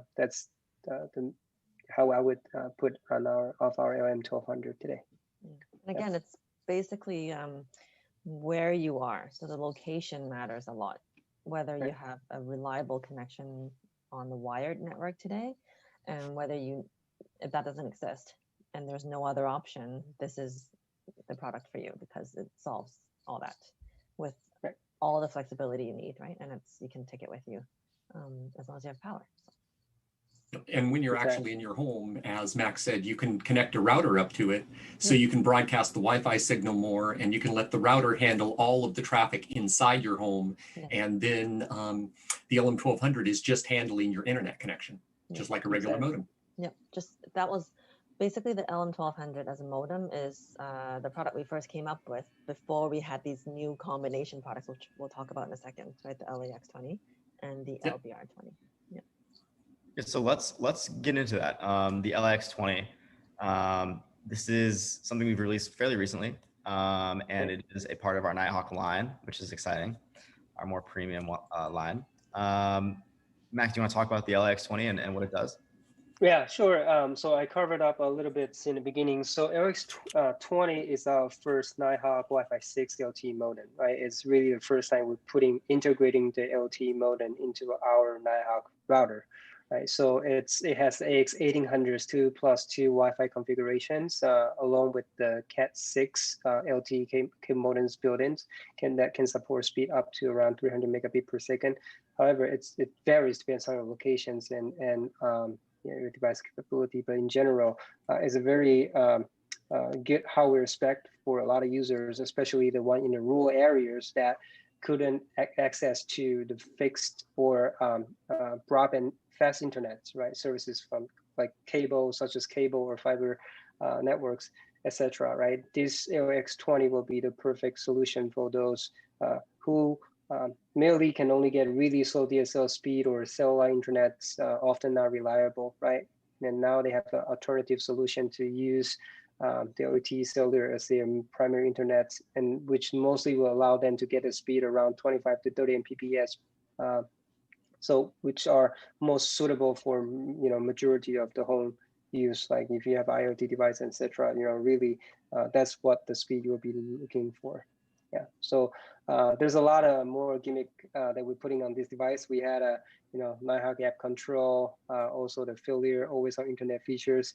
There's a lot more into the LX20, but in general, LX20 is really the premium Wi-Fi devices that we integrate with the LTE modems to allow those who cannot access merely who cannot access your internet, the broadband internet services today, to have a best alternative LTE solutions. And not to mention, of course, if you are intended to use the LX20 as a standard wireless router, you can as well. LX20 does also support the standard Ethernet WAN port. So you can, like I mentioned, you can connect to your cable modems or fiber gateways and use the LX20 as a standard router and set LTE as a backup failure mode. We call that always on internet. So anytime when your primary internet get interrupted or got disconnected, the LX20 will seamlessly switch over to the LTE networks to make sure you always stay connected without any interruptions. Yeah, it's seamless, so you don't have to do anything. Once your internet connection drops out on your wired connection, it'll automatically fail over to the cellular connection. So you're continuing to be on without having to worry about it. Right. We've got also customers asking, this past year, a lot of people have started working in a different location. So there were some customers who started working at their cabin, especially over the summer. And in their cabin, they've never had a connection. Maybe they wanted to stay offline and unplug, right, while they're there for short vacations. But this past year, it's changed. You're there for a longer time, or they chose to be there for a longer time during the pandemic. So they needed a solution to connect, and they needed more than one device to connect, not just their phones. So this was a solution that worked out for them, any of these routers that we have now, because if they're not there, they can take out the SIM and just leave the router there. And when they're back, they plug in the SIM again. So it offered all the flexibility they needed to not pay for what they're not using. Even if that location had a wired solution, so a cable that they could have gotten and subscribed to, that would mean a monthly fee, right, for the cable that they might not use for 6 months of the year. So that really was something that our customers found useful. Almost on-demand connection. Exactly. I think that's a great use case. Like mentioning, going to a cabin to work. People do like changing their work location often, and being stuck at home for so long. It can get tiresome. So having that ability to go somewhere different and plug in your router is great. We did mention a little earlier, it is a part of the Nighthawk line. We do have fixed wireless offerings on our Orbi line. And so I'm curious to know, what really is the difference between the fixed wireless Nighthawk line and the fixed wireless Orbi line? And if, as a customer is considering their purchase, what are the key differences that they'll notice? Michael, you want to take on that? All right, well, in our Tech Support Live shows, we often get the questions, what's the difference between Nighthawk and Orbi, and why would someone want one as opposed to the other? And a good comparison was the Orbi line is kind of like Apple products, where they're designed for maximum usability from the end user without them having to do anything. They just want it on, they want to be able to use it and not have to think about setting things, making adjustments. While with Nighthawk, it allows you to have a lot of functionality where you can go in and tinker. So if you're more technically inclined and you want to make specific adjustments, you can. So one of them's designed pretty much for the user that just want to set it and forget it, which is the Orbi line. And with the Nighthawk line, it's for those people that want to have a little bit more control over what they're doing and be able to make specific changes. So it's pretty much a lifestyle type of thing. For a lot of people, Orbi line is perfect because they want to just have something they can have whole home coverage with. They don't have to think about it or tinker with it. Anyone that comes in just hooks up to one SSID and then they're done. While with Nighthawk, even though there is a way to have a meshed SSID where you just have a single SSID on the products, usually you'll have two different bands, your 5 gigahertz, your 2.4, and you're manually deciding which ones you want to connect to. And you have a lot more control there. You can also go into the Nighthawk routers and make a lot more adjustments on specific settings. So that's a quick overview of the differences between the two and why you'd want one over the other. Yeah, I really think as it pertains to fixed wireless, the same rules apply between the Nighthawk line and the Orbi line. Like Michael mentioned, this is something we talk a lot about on our tech support streams, and really the same rules apply here as it would for Nighthawk versus Orbi in any other scenario, really. Cool. Well, I'm getting confirmation here from Angela that we don't have a video for this, so we're gonna go straight into applications and use cases. We've touched on it a lot here, but just kind of loop back. If you had to pick one use case that these products are best for above all use cases, what would it be, and who really should be buying these products over anyone else? Our customers who live in typically what they call themselves rural areas. So we've heard a lot from our customers who live in areas that are outside of major urban centers. They tend to have a little bit slower wired internet options, but this is a great option for them. So instead of having no option or very slow options, they are now getting a lot of speed that they've never had. They were never able to experience before. So that's one of the main use cases that we've seen since we've launched the product. A lot of finally, a great solution for me. A lot of those comments that have come through. Yep, and to go off on that particular idea, one of the things that people that are living in, as Janice mentioned, rural areas, and rural could just mean 10 miles outside of a major city that doesn't actually have a wired internet solution. In fact, I have some friends that live maybe 40 miles from me where they're no more than 10 miles outside of a city that has good wired connections, but because it's far out in the country, so to speak, there's no wired solution. So they're having to use satellite for their internet. And anyone who's used satellite knows that it's problematic. The speeds aren't that great. And so being able to switch over to something like a 5G, cellular connection, you can drastically increase your speeds as long as you're in an area where you have 5G, or you can choose one of the 4G LTE options that we have if you have 4G LTE in your area. But it's a good way to have another option instead of using satellite, or even in my case, if I didn't have a wired connection, I couldn't use satellite because I live down in a ravine with giant redwood trees and mountains around me. I couldn't see a satellite if I tried. So cellular would be a better option because I do get cellular coverage. There was a customer that came to us in the middle of Cupertino, but on a hill. So they were not able to access as well wired internet connection either. So they opted for, I believe they opted for the Orbi, and they love it. Yeah, and you mentioned earlier, like even just 10 miles out of like a huge city, you could benefit from these. I'm from a suburb of in Phoenix, and our connection out there, here in the Silicon Valley, I have fiber, 1 gigabit speeds, but out there it was like, maybe 150, 200 max, which is pretty good. But, with 5G rolling out, even though I can have what out there is Cox, I could probably get faster speeds from AT&T if I haven't tested this, but maybe I do. This is something to consider for customers who aren't happy with their speeds.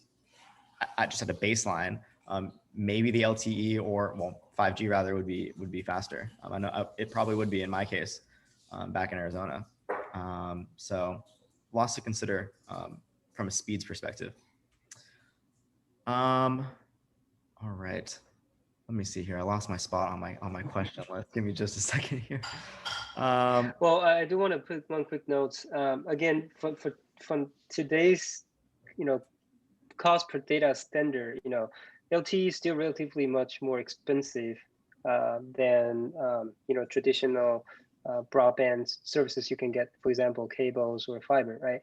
So really, I would say for people who are able to access to the broadband internet services, the LAX20 or VR20, our fixed wireless devices, will be a good solution for you to use your OT as a backup solution. Means that failover solution means that anytime you will always stay connected, right, without getting any disconnections or interruption during the outage, right? Especially work from home is very critical. You don't want to be out even a minute or so because you might be on very important conference call or video chat with your boss.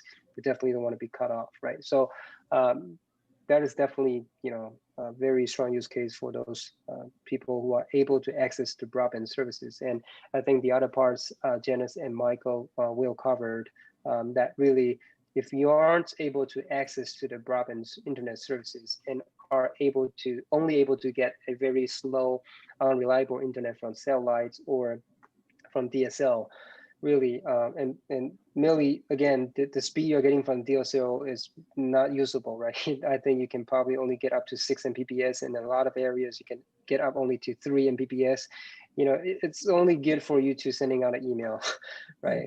Or do some live browsing, but any live streaming or uploading file will take you forever, right? We have seen a lot of YouTubers complain about using a DSL, and it took them 12 hours to upload 1 6-minute file to the YouTube server. So for those use cases, for those users who aren't able to access your fast internet, right? This, our fixed wireless device become the best solution for you to use LTE as your primary. Again, it comes with the cost, but really compared to non-usable DSL speed or unreliable satellite internets, the fixed wireless is really one of the best alternative solution you could ever get. Yep. Totally. Okay. I do have another question here. It's kind of a more fun question. But before I get into that, I do want to remind the audience, we are coming down to the end of this segment of the show. So if you do have any questions about fixed wireless or 5G, please get them into the chat and we will address them in these last couple minutes of the show. But my kind of fun question is for you, Janice. As you are the product marketing manager for mobile, what kind of fun or interesting use cases have you found? Let me rephrase this. What opportunities were not possible before a certain individual had a mobile product? Like what fun things has mobile Wi-Fi enabled for somebody, I guess is maybe the best way to put it. I don't know if many of you would remember what life would be like without constantly having our phones with us and our phones on such, great connection all the time. But there was a time back then when we couldn't do much except when we're close to a spot with good internet. Like there's just too much limitation back then. But now this has just opened up to almost become part of us. Like it's always with us. We've started to take it for granted, really, especially from urban centers. That we always have a strong connection with us. We also, and to that end, we don't think about the security anymore. So I don't know if we look around, everyone's just got their heads down whenever there's a waiting period, when even if it's at the doctor's or even if you're waiting for your car wash, for your turn, anywhere, people's heads are just down and they're just checking, what they check with their phones. We sort of have given up the thought behind security with that because of the convenience. We just keep connecting whenever we want and we just do what we want at the moment just because we want to get it done. The instantaneous part of it, we've put our guard down on the security. So with our products, it brings that aspect back. Like it's not fun. That's actually opposite of what your question was, which is it's not fun. But security is something we should think about all the time. We should not give up on that because that's it could be costly. So I would think, while our products continue to give us that convenience and it could be fun, you could just be watching videos wherever you are, you are not giving up that security part of it as you continue that, what we're so used to now, that lifestyle. And that's what we're here. NETGEAR is all about. It's continuing to give you that connectivity so that life continues, but that you don't forego some very important aspects of what that comes with. While you're still connected all the time, you're securely connected. Yeah, I think that Janice, that peace of mind is something that I would say it's really spending. Some people might not thinking, hey, I need the insurance right now, but when that happens, right, you do need that extra layer of protections, right? So really, this mobile device or fixed wireless device is really, for me, the best. This type of device or products bring that to me is peace of mind. I really don't have to worry there's sun interruption happening during the work from home new norm, right? That I have 100% backup. All my family all the devices I connected were running normally without getting disconnected. And you wouldn't believe how many devices were actually connected. Like my home, I have 60 plus devices connected all the time. And, this is, I hate to lose the connections. And unfortunately, during this work from home, this new era, right? And you will start seeing a lot of networking issues from your providers because the load is much heavier than it used to be, right? Everyone using 100% of their loads at home. And the outage does happen here and there that I don't experience in the past, and I do experience in the past last years, really. So really having a mobile device with me, it just make me feel like I don't have to worry. My kids just can run in school normally, and I can work normally without any interruptions, even something happened. Yeah. Awesome. And having a mobile hotspot definitely makes a difference when you're traveling, because you know that you always have a connection, a secure connection to the internet. You don't have to worry about where are you at, what Wi-Fi access point do you have to connect to, like for instance, the airport. And that, is not secure at all. But connecting to the airport or any place you go, just having one of those with you, you know that you always have a internet connection. And I know when it's so handy, right, Michael? You just have to turn it on because your device will remember the SSID. You don't have to do anything. You just turn it on, your device is auto connected to it. It's just like, you're going back to home and you don't have to look for, hey, what's the guest Wi-Fi setting? What's the password? Nothing. You just press the button, turn it on, and you're done. You get it connected. Exactly. And I'll turn on mine and just put it right back in my backpack when I'm traveling. And I'll be sitting in the airport, turn that on, open up my laptop. I can start doing work there, and I'm connected to a nice secure connection to my backpack. I just have to remember to turn it off once I get on the airplane. But that's a different story. Yeah. It's like a traveling families a use case for that too. So parents who typically have the kids ask, hey, can I hop on your hotspot? So the parents would turn on the hotspots on their phones thinking that's good enough, right? Sure, it could sustain for a little bit, like 5-10 minutes. After a while, the battery drains because so many people are on it all the time, and your phone dying is like not acceptable these days, right? Because we need the phone for a lot more other functions. So the portability of the hotspot is great because then you can not only have more people hop on, it's a dedicated device for that. And not only is that one thing, you can also pass it on to whoever needs it for the day, right? So as a family, you don't have to, no one can stay with us just to stay with our phones, right? Not all day.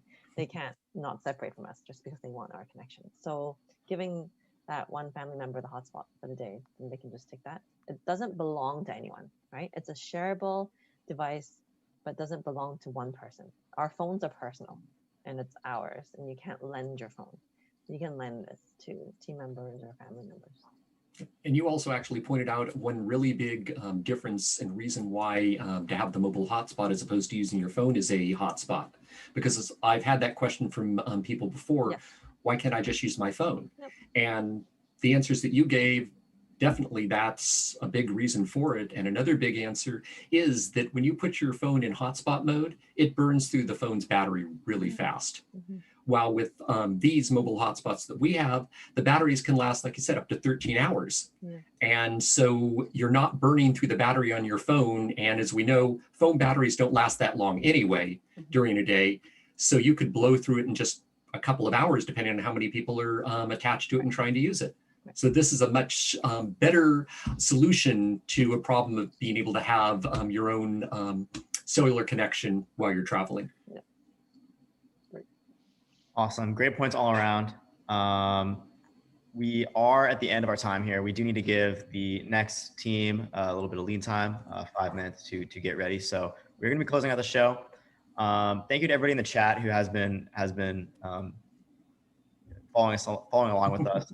Vanessa, Hamad, Kurt. It sounds like Vanessa's got some really cool use cases for mobile that maybe we can learn a thing or two from. Pretty fun stuff. But thanks to all of you three for joining me on the show. And we're going to be transitioning over to SMB. They're going to be talking about home Wi-Fi and a really exciting new segment that we're in, ProAV. So stay tuned for that. We'll be having a short break. But until then, take care, everyone. Thank you for joining us. Have a great rest of your day. Yep. Thank you. Take care, everyone. Enjoy the next show. Enjoy.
All right.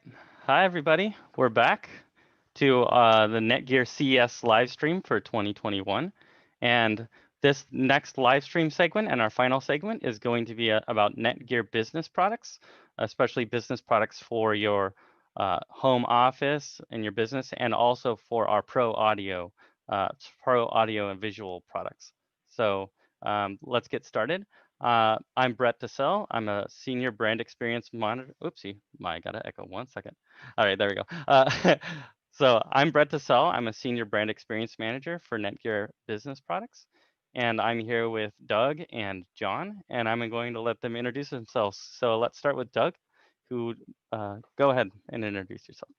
Hi, I'm Doug Chung. I'm the product line manager for NETGEAR business wireless products. And I am John Henkel, the ProAV product marketing manager, handling all the ProAV stuff for NETGEAR. I've seen probably many of you before on some other webcasts, so welcome back. Yeah, we got a lot of people that we recognize. We got Kurt here, we got Vanessa, thanks for coming. And you know, we've already seen a couple of segments about home products, you know, and some wireless products. And now we're going to talk about our business products here. You know, especially that working from home kinds of things, since we've all been forced into this, a lot more of us are working at home, but we're also playing at home or doing everything at home. So we need to somehow make that work for everybody in our households. And Doug's been doing a lot of cool things with his products that help us work on that, including some new Wi-Fi 6 products. And, you know, those are going to really help people out. So then we got John here. He's been working a lot with our pro video products, which is mostly switches that are designed to transmit video in real time, especially for large format displays and things like that. And they're also pro audio and visual products that are designed to really bring super high quality audio and video to large format displays, in some cases high-end homes, especially, you know, things like the mall and, you know, live broadcast, things like that. So we're going to be talking about that in the second segment. So, you know, that we're pretty excited to show some of these products, and I would like for us to quickly first start with a video about some of the wireless products that we are launching at CES 2021. So go ahead and play that for us, Angela.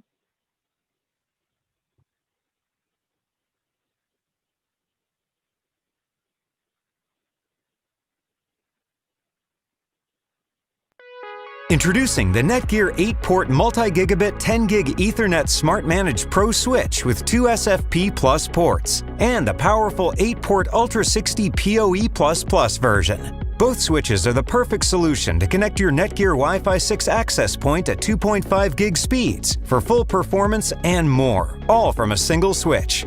Plus, setup is a breeze with NETGEAR Insight Cloud Management activation for anytime remote management and monitoring through an intuitive app or cloud portal for both your switches and your Wi-Fi 6 Insight managed access points.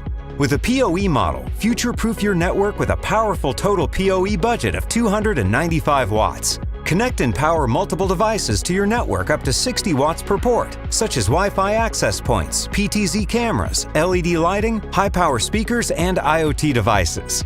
Experience the new NETGEAR multi-gig switches and give your devices the connectivity and power they need from 1 gig to 2.5 gig and 5 gig, or even 10 gig, all on a single switch.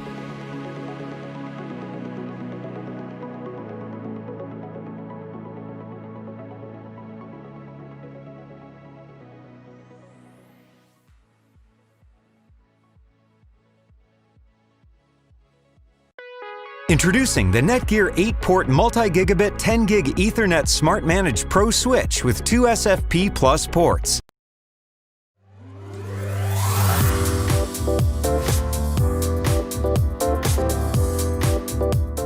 Hi, I'm Randy DeYoung, the Technical Marketing Manager at NETGEAR. I'm Doug Chong, Product Line Manager for NETGEAR Business Wi-Fi. Doug, we have a series of business wireless access points that offer basic Wi-Fi 5 or Wi-Fi 6 that are easy to install. just for getting a business Wi-Fi or just 1 or 2 rooms. Can you tell me a little bit about this and what is new about the product line? Thanks, Randy. Yes. This Essentials Wireless product line, compared to the rest of the access points, are wireless devices that are designed for customers who would like a simple yet fast and efficient plug-and-play wireless network. Our Essentials business customers are small or home offices that do not require a continuous or remote management. They want to set it up and forget. They would like a single access point topology without any bells and whistles. Thanks for your clarification. What new wireless products are you showing us today? Today, we have 3 new additions to the Essentials Wireless Business product line: the WEX 204, the WEX 214, and the WEX 218. The WEX 204 is a desktop-based 2x2 dual-band AX1800 Wi-Fi 6 router access point. And the WEX 214 and WEX 218 are wall and ceiling mount access point devices. Both the WEX 214 and the 218 are dual-band access points. The only difference between the two is the speed. The WEX 214 is a 2x2 AX1800 Wi-Fi 6 access point, which translates to a theoretical throughput of 1.8 gigabit per second. And the WEX 218 is a 4x4 dual-band AX3600 Wi-Fi 6 access point, which translates to a theoretical throughput of 3.6 gigabit per second. All 3 access points are managed locally on the built-in web GUI. In addition, great feature in all 3 access points is the ease of installation, meaning the user can easily access and configure their access point from the built-in configuration SSID. We have many customers asking this question. Maybe you can finally put this question to rest. Why should I upgrade to Wi-Fi 6? Wi-Fi 6 brings speed and efficiency to a crowded and congested environment. Wi-Fi 6 has a lot of fundamental improvements over Wi-Fi 5. In radio transmission, 1024 QAM is mandatory. That just gives you more throughput within the same frequency band. OFDMA gives you higher carrier efficiency, meaning on the same radio, multiple data streams can be multiplexed and transmitted at the same time. There is security improvement, and then there is battery life usage improvement too. The list of difference goes on and on. If they all are Wi-Fi 6, what are some benefits on getting the WEX 204 versus the WEX 214 or the WEX 218? Right, it's pretty simple. The WEX 204 is a desktop model. It has 5 Ethernet ports in the back that you can connect to a router or your other wired devices. On the other hand, the WEX 214 and the 218 have only 1 Ethernet port in the back, but they are PoE powered. So you have the versatility and the flexibility to mount it on any wall, any ceiling. That's the difference between the models. I noticed the latest Wi-Fi 6 additions to the Essential Wireless lineup is not cloud managed. What is the reason behind this? The WEX 204, WEX 214, and WEX 218 are purpose-built for local administration only. With many small businesses, cloud management and multiple access points deployment are not their top priority and preferred use model. The typical use case is a single access point with minimum management requirements. The Essentials line caters to that very specific need. Easy to set up, easy to manage, and equally important to small businesses, easy on the budget. Thanks, Doug, for your great explanation. One last question. Where can I find more information about the NETGEAR Business Essentials wireless products? The WEX 204, WEX 214, and the WEX 218 and other Wi-Fi 6 cloud managed access points can be found on our NETGEAR website under NETGEAR Business Wireless Access Points. And for all the latest announcements from NETGEAR at CES 2021, please visit netgear.com. Thanks for watching.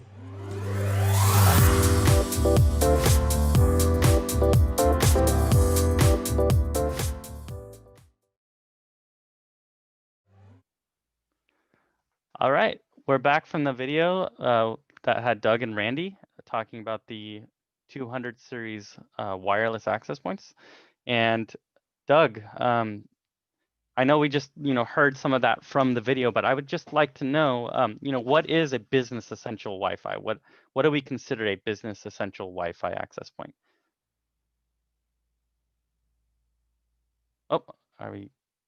I'm not I think we're hearing missing Doug. your audio, Doug. Sorry. There it So goes. let's start with the word. Let's start with the word essential, right? Yeah. Essential is an adjective, and then essentials is a noun. So what is essential in a business Wi-Fi? In my opinion, or all the analysis that we have done, all the customer feedback that we have collected, what are essential are, one, you got to have strong Wi-Fi, right? Two, you got to have good coverage Wi-Fi. Third is that you got to have a network level security. Security is a big word. There are multiple layers of security that you apply to your network on your endpoint, right? Norton, there are all kinds of antivirus, all kinds of security products out there. But for Wi-Fi, what we do, what we promise our customers that we do is we protect at the network layer. So I would say that these are the three very, very, four very important. So number one, it's got to be Wi-Fi 6 or at a minimum Wi-Fi 5, which is known as 11AC. Two is that you got to have high throughput. Third is that you got to have adequate coverage. Whatever the size of your business is, you got to have adequate area coverage. And the fourth one is you got to have good admin and SSID level security. So these are what I consider as essential in a work from home, micro business, small business Wi-Fi. Okay, that makes a lot of sense.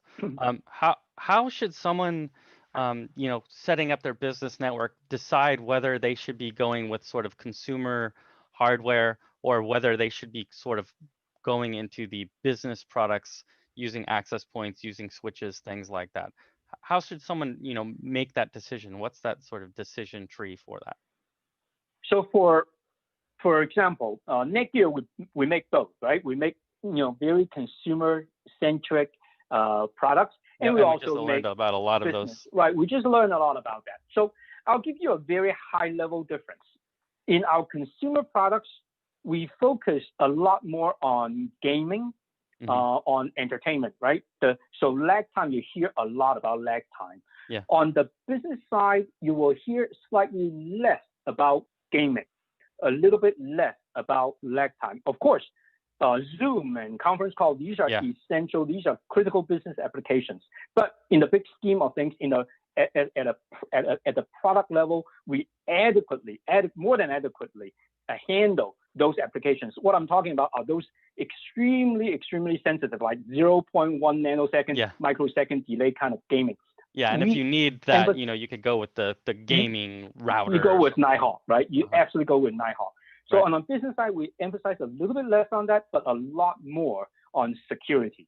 So at a very high level, that's the difference between the two. Great. Okay. So, we did launch the WAX204, which was a desktop wireless access point recently. And just for CES, we just have the 218 and the 214.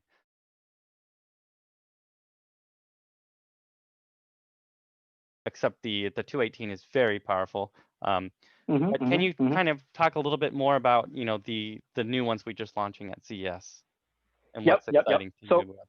Again, I'll fall back to one, something that everybody knows first. The one that everybody knows is the 204, right? We launched it in December. Yeah. The difference between 214 and 204 is in the form factor, as you can see.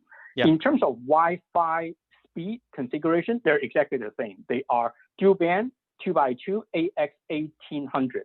The biggest difference is that in the 204, because it's a desktop form factor, it allows us to put 5 Ethernet ports in the back. So you can actually hook up, your NAS, your printer, maybe you have a desktop computer, you have multiple Ethernet ports. The 214 is a wall mount or ceiling mount device. Therefore, there's only one Ethernet port, but the The trade-off is that we support PoE on 214. So that's a very neat design. I think both will have its audience, will have its customers. And the 214, in fact, is a very small, 6-inch by 6-inch kind of a form factor. If you really want to, you're okay to put it on the desktop. Sure. Now, the 218 is the powerful dual band 4x4 on each band, right? So not only that it supports Wi-Fi 6 on both bands, it supports 4x4 radio configuration. So certainly I'll use the word that you use. It's a very powerful device, right? It is AX3600. You will love that device from a performance and coverage standpoint. Okay. And it's PoE and 2.5 gigabit Ethernet for the backhaul connection. For the for the WAX 218, right? Right. Does the 214 also have the 2.5 backhaul? Nope. The 214 is a single gigabit Ethernet. Mm-hmm. Okay. We do have a question here. It's actually from Kurt. It says, did the WAX 204 and the 21X, so the two wall mounts, did they come with 802.11k/v so that they can work with existing SOHO or ISP Wi-Fi routers? No, it does not, because KVR are best used when you are in a kind of a roaming environment. In a large so network, right? In a large network. So 214, 218, and 204, these are designed to work as a single unit, okay, as a single unit. That's why we position it for micro business. Again, that's why we position it as an essentials line. We just want to give the user the Wi-Fi throughput, the coverage, and none of the management complexity. So because it does not, so that feature is not in this product. Yeah, I know that we just launched a new version of NETGEAR Insight, and these particular units are not designed for Insight. But we do have other products like the WAX 610 that can be used with Insight. But can you talk a little bit more about why having a device that is just using the internal GUI and the web GUI is good for micro businesses and for people who might just need more Wi-Fi in sort of their home office or something like that? Yeah, so we designed this with the inspiration that our customers gave us. So we did a lot of reviews, we did a lot of surveys. I mean, what do people do with their Wi-Fi, right? If they're just working from home or a very small business. It boils down to very simple 3-4 steps. One is that they want to connect to the Wi-Fi access point. 2 is that they will set up the admin, a new password, and then the SSID. Give it a new name, give it a new password or passphrase. Some other industry players use the word passphrase, and then that's it. So these are the very, very, very fundamental 3-4 things that our customers use. So we want to just reduce that complexity to the bare minimum and give it to our customers. That's really from experience and from what we learn from our customers. Okay, yeah, and I know that these have a really great price point, and so I think not having all those additional features really helps us focus on what's the main thing that a lot of micro businesses and home networks need just to get them online. So it makes sense to not kind of burden the user with some of those other things if they don't need it. So I think that's really great. I think I could give you one good example, right? The 214, you plug in the power, and then you use your PC or your smartphone to scan the network, which is what you always do, right? Sure. And on your Wi-Fi list, it will pop up something called WAX 214 config only, and then the MAC address, right? Config only. How easy can you get, right? You see that config only SSID, you connect to it. Once you connect to it, you go to aplogin.net, and boom, it pops out the user interface. And from there, you assign a new admin, name or password, and then set up your SSID. And we have 4 SSID. Yeah, I'd like to go in 218. a little bit about how having multiple SSIDs available to a home network or a home business network really kind of helps increase your security level and just your flexibility for this kind of situation. Yep. So I cannot say enough. You absolutely need to remember for all your audience. I mean, this is a CES show, right? I think many people are realizing it now, but there are still people who do not remember to change the passphrase on their SSID. This is something that must be done, right?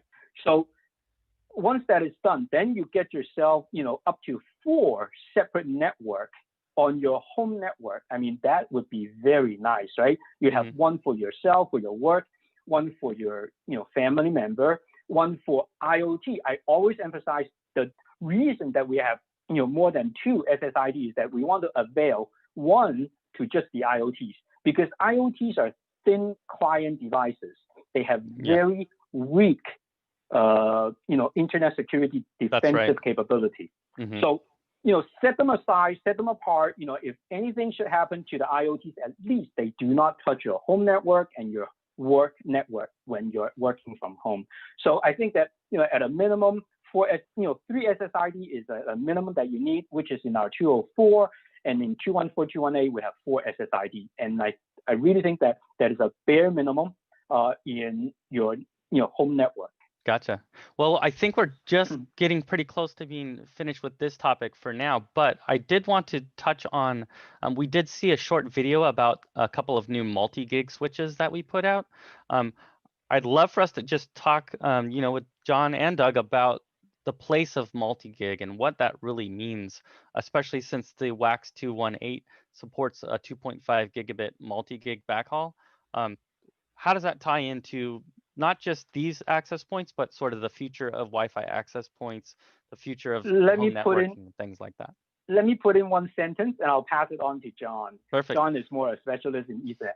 So to me, before I came to this CES, I asked myself, right, what are fundamental in a home network, right? More than just Wi-Fi. What's fundamental in a home network? Number one, you got to have internet connection. Number two, very second one on my list is that I think you need to have Ethernet.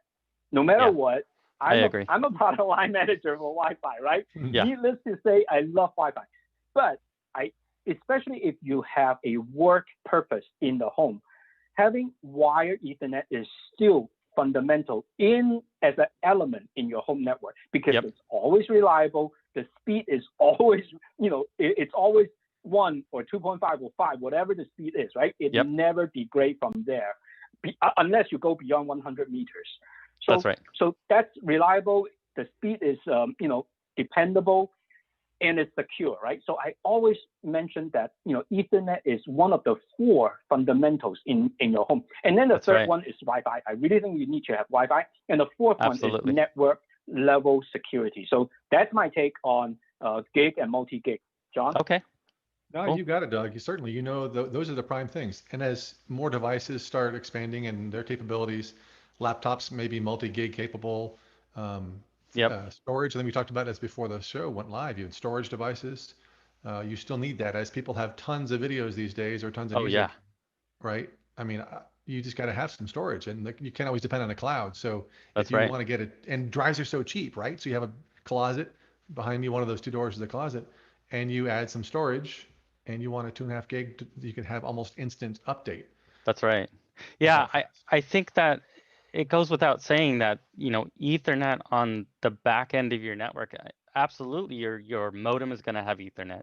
Your router is going to have some sort of Ethernet, and whatever you can wire in is going to, reduce the need for your Wi-Fi, which will speed up the Wi-Fi for everything in your house because there's fewer devices on the Wi-Fi. And then the devices like your smartphone that absolutely cannot be wired into the Ethernet, it's always good to have some form of Ethernet wherever you can put it. I don't know if you're crawling under your floors, but I did that a few months back and, did some extra wiring in my house. And even when you can't, there is ways of using these access points as sort of a Wi-Fi extender, or in the form of the Orbi Pro system. The Orbi Pro can put additional network Ethernet ports on your network, even if it's not wired directly to the main router. So, after Business Essentials, there is that next level, which is like the Orbi Pro system, which really gives you extreme performance for wireless in your home or small business. Something that, every home should look at, especially if they're doing a lot of work from home, or even micro businesses with a lot of space. John's got one, yeah.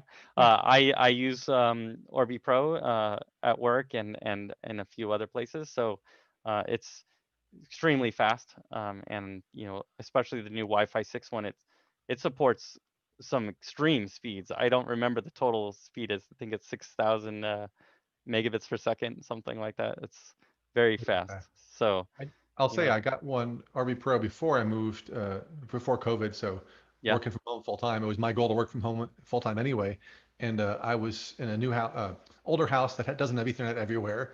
So I'm using Wi-Fi, and here I am on Zoom live. I've done a few of these. It's not a problem. And my wife's in the other room working full time. I'm pretty impressed, even though I work for the company. There it is right there. But I'm still rather impressed. There's nothing I've had to do to it. So cool.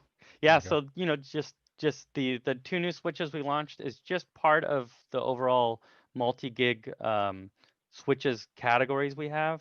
And I don't think that it's a question whether or not people are going to go either from 1 to 10, because there's always going to be places where having a 2.5 or a 5 gigabit cable is useful. So, and whether it's cost or whatever type of cabling you have, getting past that 1 gig point is good. I have a storage device on site, and I can transfer almost as fast as I can transfer to my internal hard drive through a 10 gig connection. So, anything past 1 gig we consider multi-gig. Speaking of multi-gig, is that a good segue? I think it's a segue, right? Let's talk some more about our AV line switches.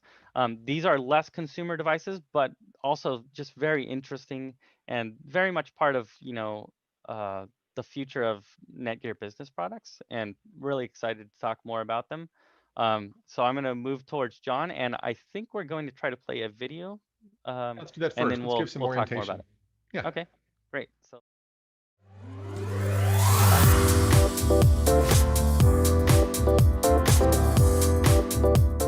Hi, I'm Randy DeYoung, the Technical Marketing Manager at NETGEAR. I'm Doug Chong, Product Line Manager for NETGEAR Business Wi-Fi. Doug, we have a series of business wireless access points that offer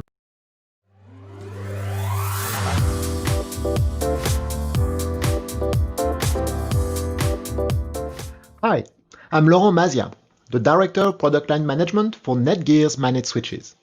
And I'm John Henkel, NETGEAR's ProAV Product Marketing Manager. Laurent, we've seen the adoption of AV over IP keep growing and growing. People are realizing that they need to pay attention to the core of the system, the network switch. What are some of the problems that are facing the AV community? Good question. AV users have had to adapt IT switches for their purposes, and that did not always work out very well. First of all, they didn't look the way other AV equipment looked in the AV rack, right? And then these switches required IT technicians to set up. We spoke to AV integrators to find out where the problems, like following a book for Dante, NDI, or AVB, sometimes even conflicting. So we found that we could help in so many ways. And so NETGEAR developed and recently introduced a new AV line of M4250 switches to solve these problems. Laurent, tell me about the hardware. Done. Just look at these beautiful switches. They look great in an AV rack with rear-facing ports and a sleek front panel with status indications on both sides. But there's more to these than just a pretty exterior, right? Absolutely. Perhaps the biggest change came about after discussing with the ProAV community. We have developed a whole new way of working to make it extremely easy to deploy any over IP installation. But easy doesn't mean dumb. It means easy to make it work, just work as it should, making sure that NVX, AES67, AMX, Dante, or even AVB, Milan are configured exactly as approved certified by NETGEAR with all these AV manufacturers.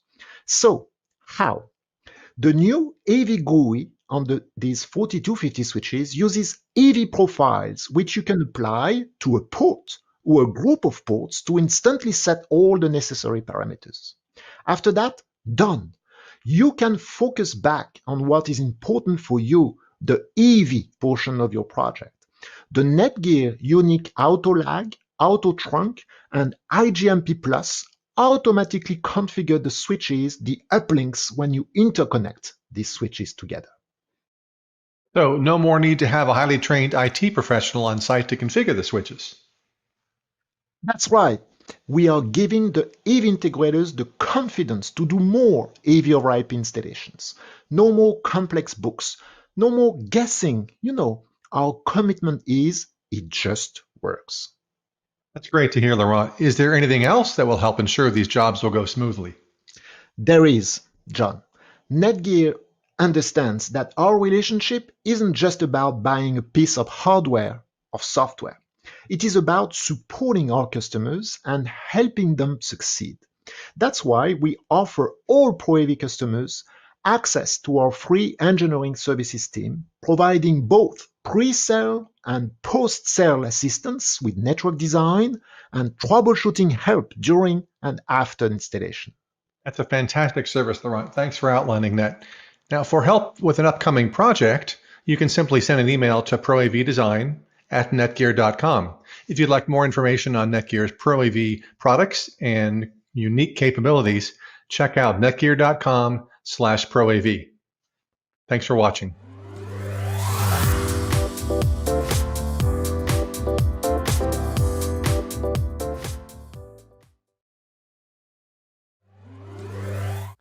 All right, that was a nice video with Laurent and John. Yeah, I would love to just see your take on the video and what we just saw, and learn a little bit more about the AV line switches. Yeah, the video, you can see it's on the same exact place I am now, too. Yes. I've changed shirts in the meantime, weeks ago. But we're excited. I mean, we came out with this AV line, and we've done ProAV for years with our M4300 switches, right. different model series of 45. But the AV line really came from you guys, from the audience. Integrators were finding that AV over IP is not easy. All these AV people, of which I am one, or was one, I guess, don't know how to configure a network switch. I never really wanted to learn how. I didn't need to, but now you have to. So the AV line specifically, the M4250, that's the model numbers, they look different than any other switch. And I think we got some, if Angelo can get the video, we have some video of the switches that are just really cool looking. So they're different looking.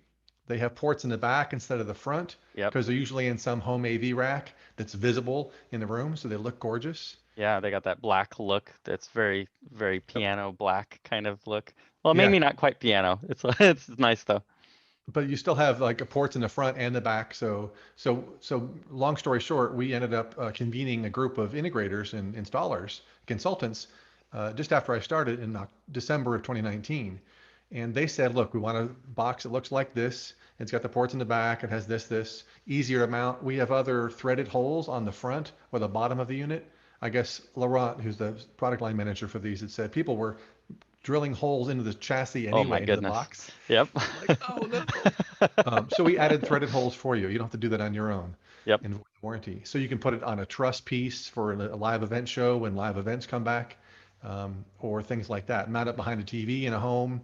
We're seeing a lot of residential use for these too. Yeah. Because as people are staying home, their TV room is now a really cool freaking room. That's true. Right? Yeah. And I see a very interesting comment from Vanessa Kitty. Says one day the future of a classroom with a virtual room would be very fun. So yeah, I mean, all of our teachers for my children they're all working at home, but I think eventually we're going to have some of them at school, some of them at home, integrating those signals. We're going to have AV across the board. And it's really nice to have, devices that are really built for that, and integrated from sort of the ground up with the features that they need. Yeah, and we're getting all kinds of applications. Certainly, this is Vanessa Kitty's, educational route. We're seeing tons of that across. So we're getting input from school administrators now who are like, I got to figure out a network thing. I don't know what I'm doing. Well, my we've daughter done one is step in the further. school choir. Yeah, So so Oh, if we wow. could make that work, right? So we've made the AV line specifically even easier for AV people because it is truly auto connecting. So Right. there's certain features you'd have to go in and configure through the GUI. Well, through the GUI, first of all, when you log in, you assign a profile. What am I doing? And boom, it configures all this stuff in the switch, which is huge. And then when you have multiple switches, as you expand it, and you want to get the signals from one switch to another one and make sure all those different things work correctly, we've taken the pain out of that, and now that's done automatically as well with the 4250 line specifically. So as more and more lay people or AV people are trying to get into networking, like Vanessa or others, really, it's really simple now to use that or learn a few little things, and you can set it up yourself, and that's awesome. Yeah, I've seen a lot of just YouTubers and other types of people that they're building studios from their home so they can play these kinds of things. So, they need to be able to transmit this video all around and not really think too hard about how the networks work, because I think one fundamental thing that people don't really necessarily realize with audio visual is that the latency is a huge issue for transmitting video. So getting those cutouts and things, especially on audio links, can be a really big problem. So having something that's just configured out of the box for multicasting and things like that is very important. There's a great use case that I hope we can get a full official case study on. So I can't name who it was, but somebody who's setting up a TV show, broadcast show, and they set up a couple of PTZ cameras, point tilt zoom cameras, to be controlled remotely with a network switch. He's going to be 1,000 miles away or so. Wow. Yeah. And that's happening all over the world. So that's a great use case. For surgery, of course, you don't do remote surgery, but you can't have a switch that has any latency or have any audio video compression on these things that has latency, because that's kind of a life killer, to be honest. For so sure. People are realizing that AR switches are easy to configure, but they have really they're very negligible latency. It's not an issue really. And we also have a huge team of people around the world willing to help, and they design your systems for free. So as you're trying to figure out what the heck do I do, what size switch, what kind of ports, all that stuff, we have a team to do that for you. So reach out to ProAV Design at netgear.com if you're doing a ProAV installation, and they can take care of you. Within a couple of hours, usually they'll answer back. So that's pretty strong. That's right. And I think it'd be really interesting to touch on those sort of in-home uses a little bit for sort of the high-end homes and things. These integrated racks where people are basically putting their cable that's coming into their house, they're putting all of their streaming devices in one room, even the remote controls for those things, and just pumping them all through individual systems. I think it's really interesting, the way that some of these devices in the ProAV field are being used. So definitely, and that's what excites me about these. Yeah, it's hopefully in our own home someday if we have. But it points to Doug's expertise too in the wireless land, because we're seeing all that come together, and the questions of a consumer device versus a professional device. Well, some of the pro devices may be faster speed or better connection, better backhaul. I don't know, all those sort of things, and they connect into that smart home. And we have several key partners. Savant is one of those that is pushing our ProAV products, the switches, of course, but also the wireless products. And that's a really cool thing for us to see on our business side to come together, because Doug and I get to be more friends now, better friends. Yeah. And it's kind of interesting to note is that in new homes that are being built, they're almost all wired for Ethernet. So having Ethernet throughout your home gives you these options for switches in home, access points in every room, whatever it is you need to really just keep your whole home completely connected. And there's a lot of IoT devices and things that are going to require more bandwidth just to keep the entire home connected and all your devices working at once. So there's solutions across the board, and as things develop, as the demand develops, we'll just keep putting out these products that work for your home and your small business. It's going to be a wild ride, but very exciting.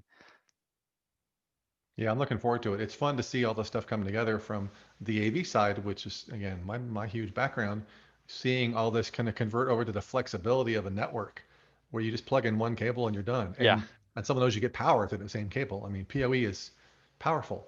Yeah, it's funny. I was cleaning my garage this weekend, and the number of cables I have that I've collected over the years is it's crazy. And then it's almost like I almost don't care about any of the old cables anymore, and I only care about how's my Ethernet. Okay, my Ethernet cables are good, but my old coax, my old whatever, it's almost not even needed for so many things, and that's going to get a bit more and more throughout the years until I mean, I almost see Ethernet running almost everything in your house, even lighting in the future. I know that with these the switches that we just launched, the one has um, PoE++ that puts out to 60 watts per port, which is it's a lot of power. We And have I other know some switches of to these go to IoT, some 90. of these ProAV items are able to use that kind of wattage to run the Yeah. endpoints and things like that. Speakers, endpoints for audio video. We have PoE++ can also go up to 90 watts per port in some instances. Yeah. And that's just crazy. On our ProAV line, we have that.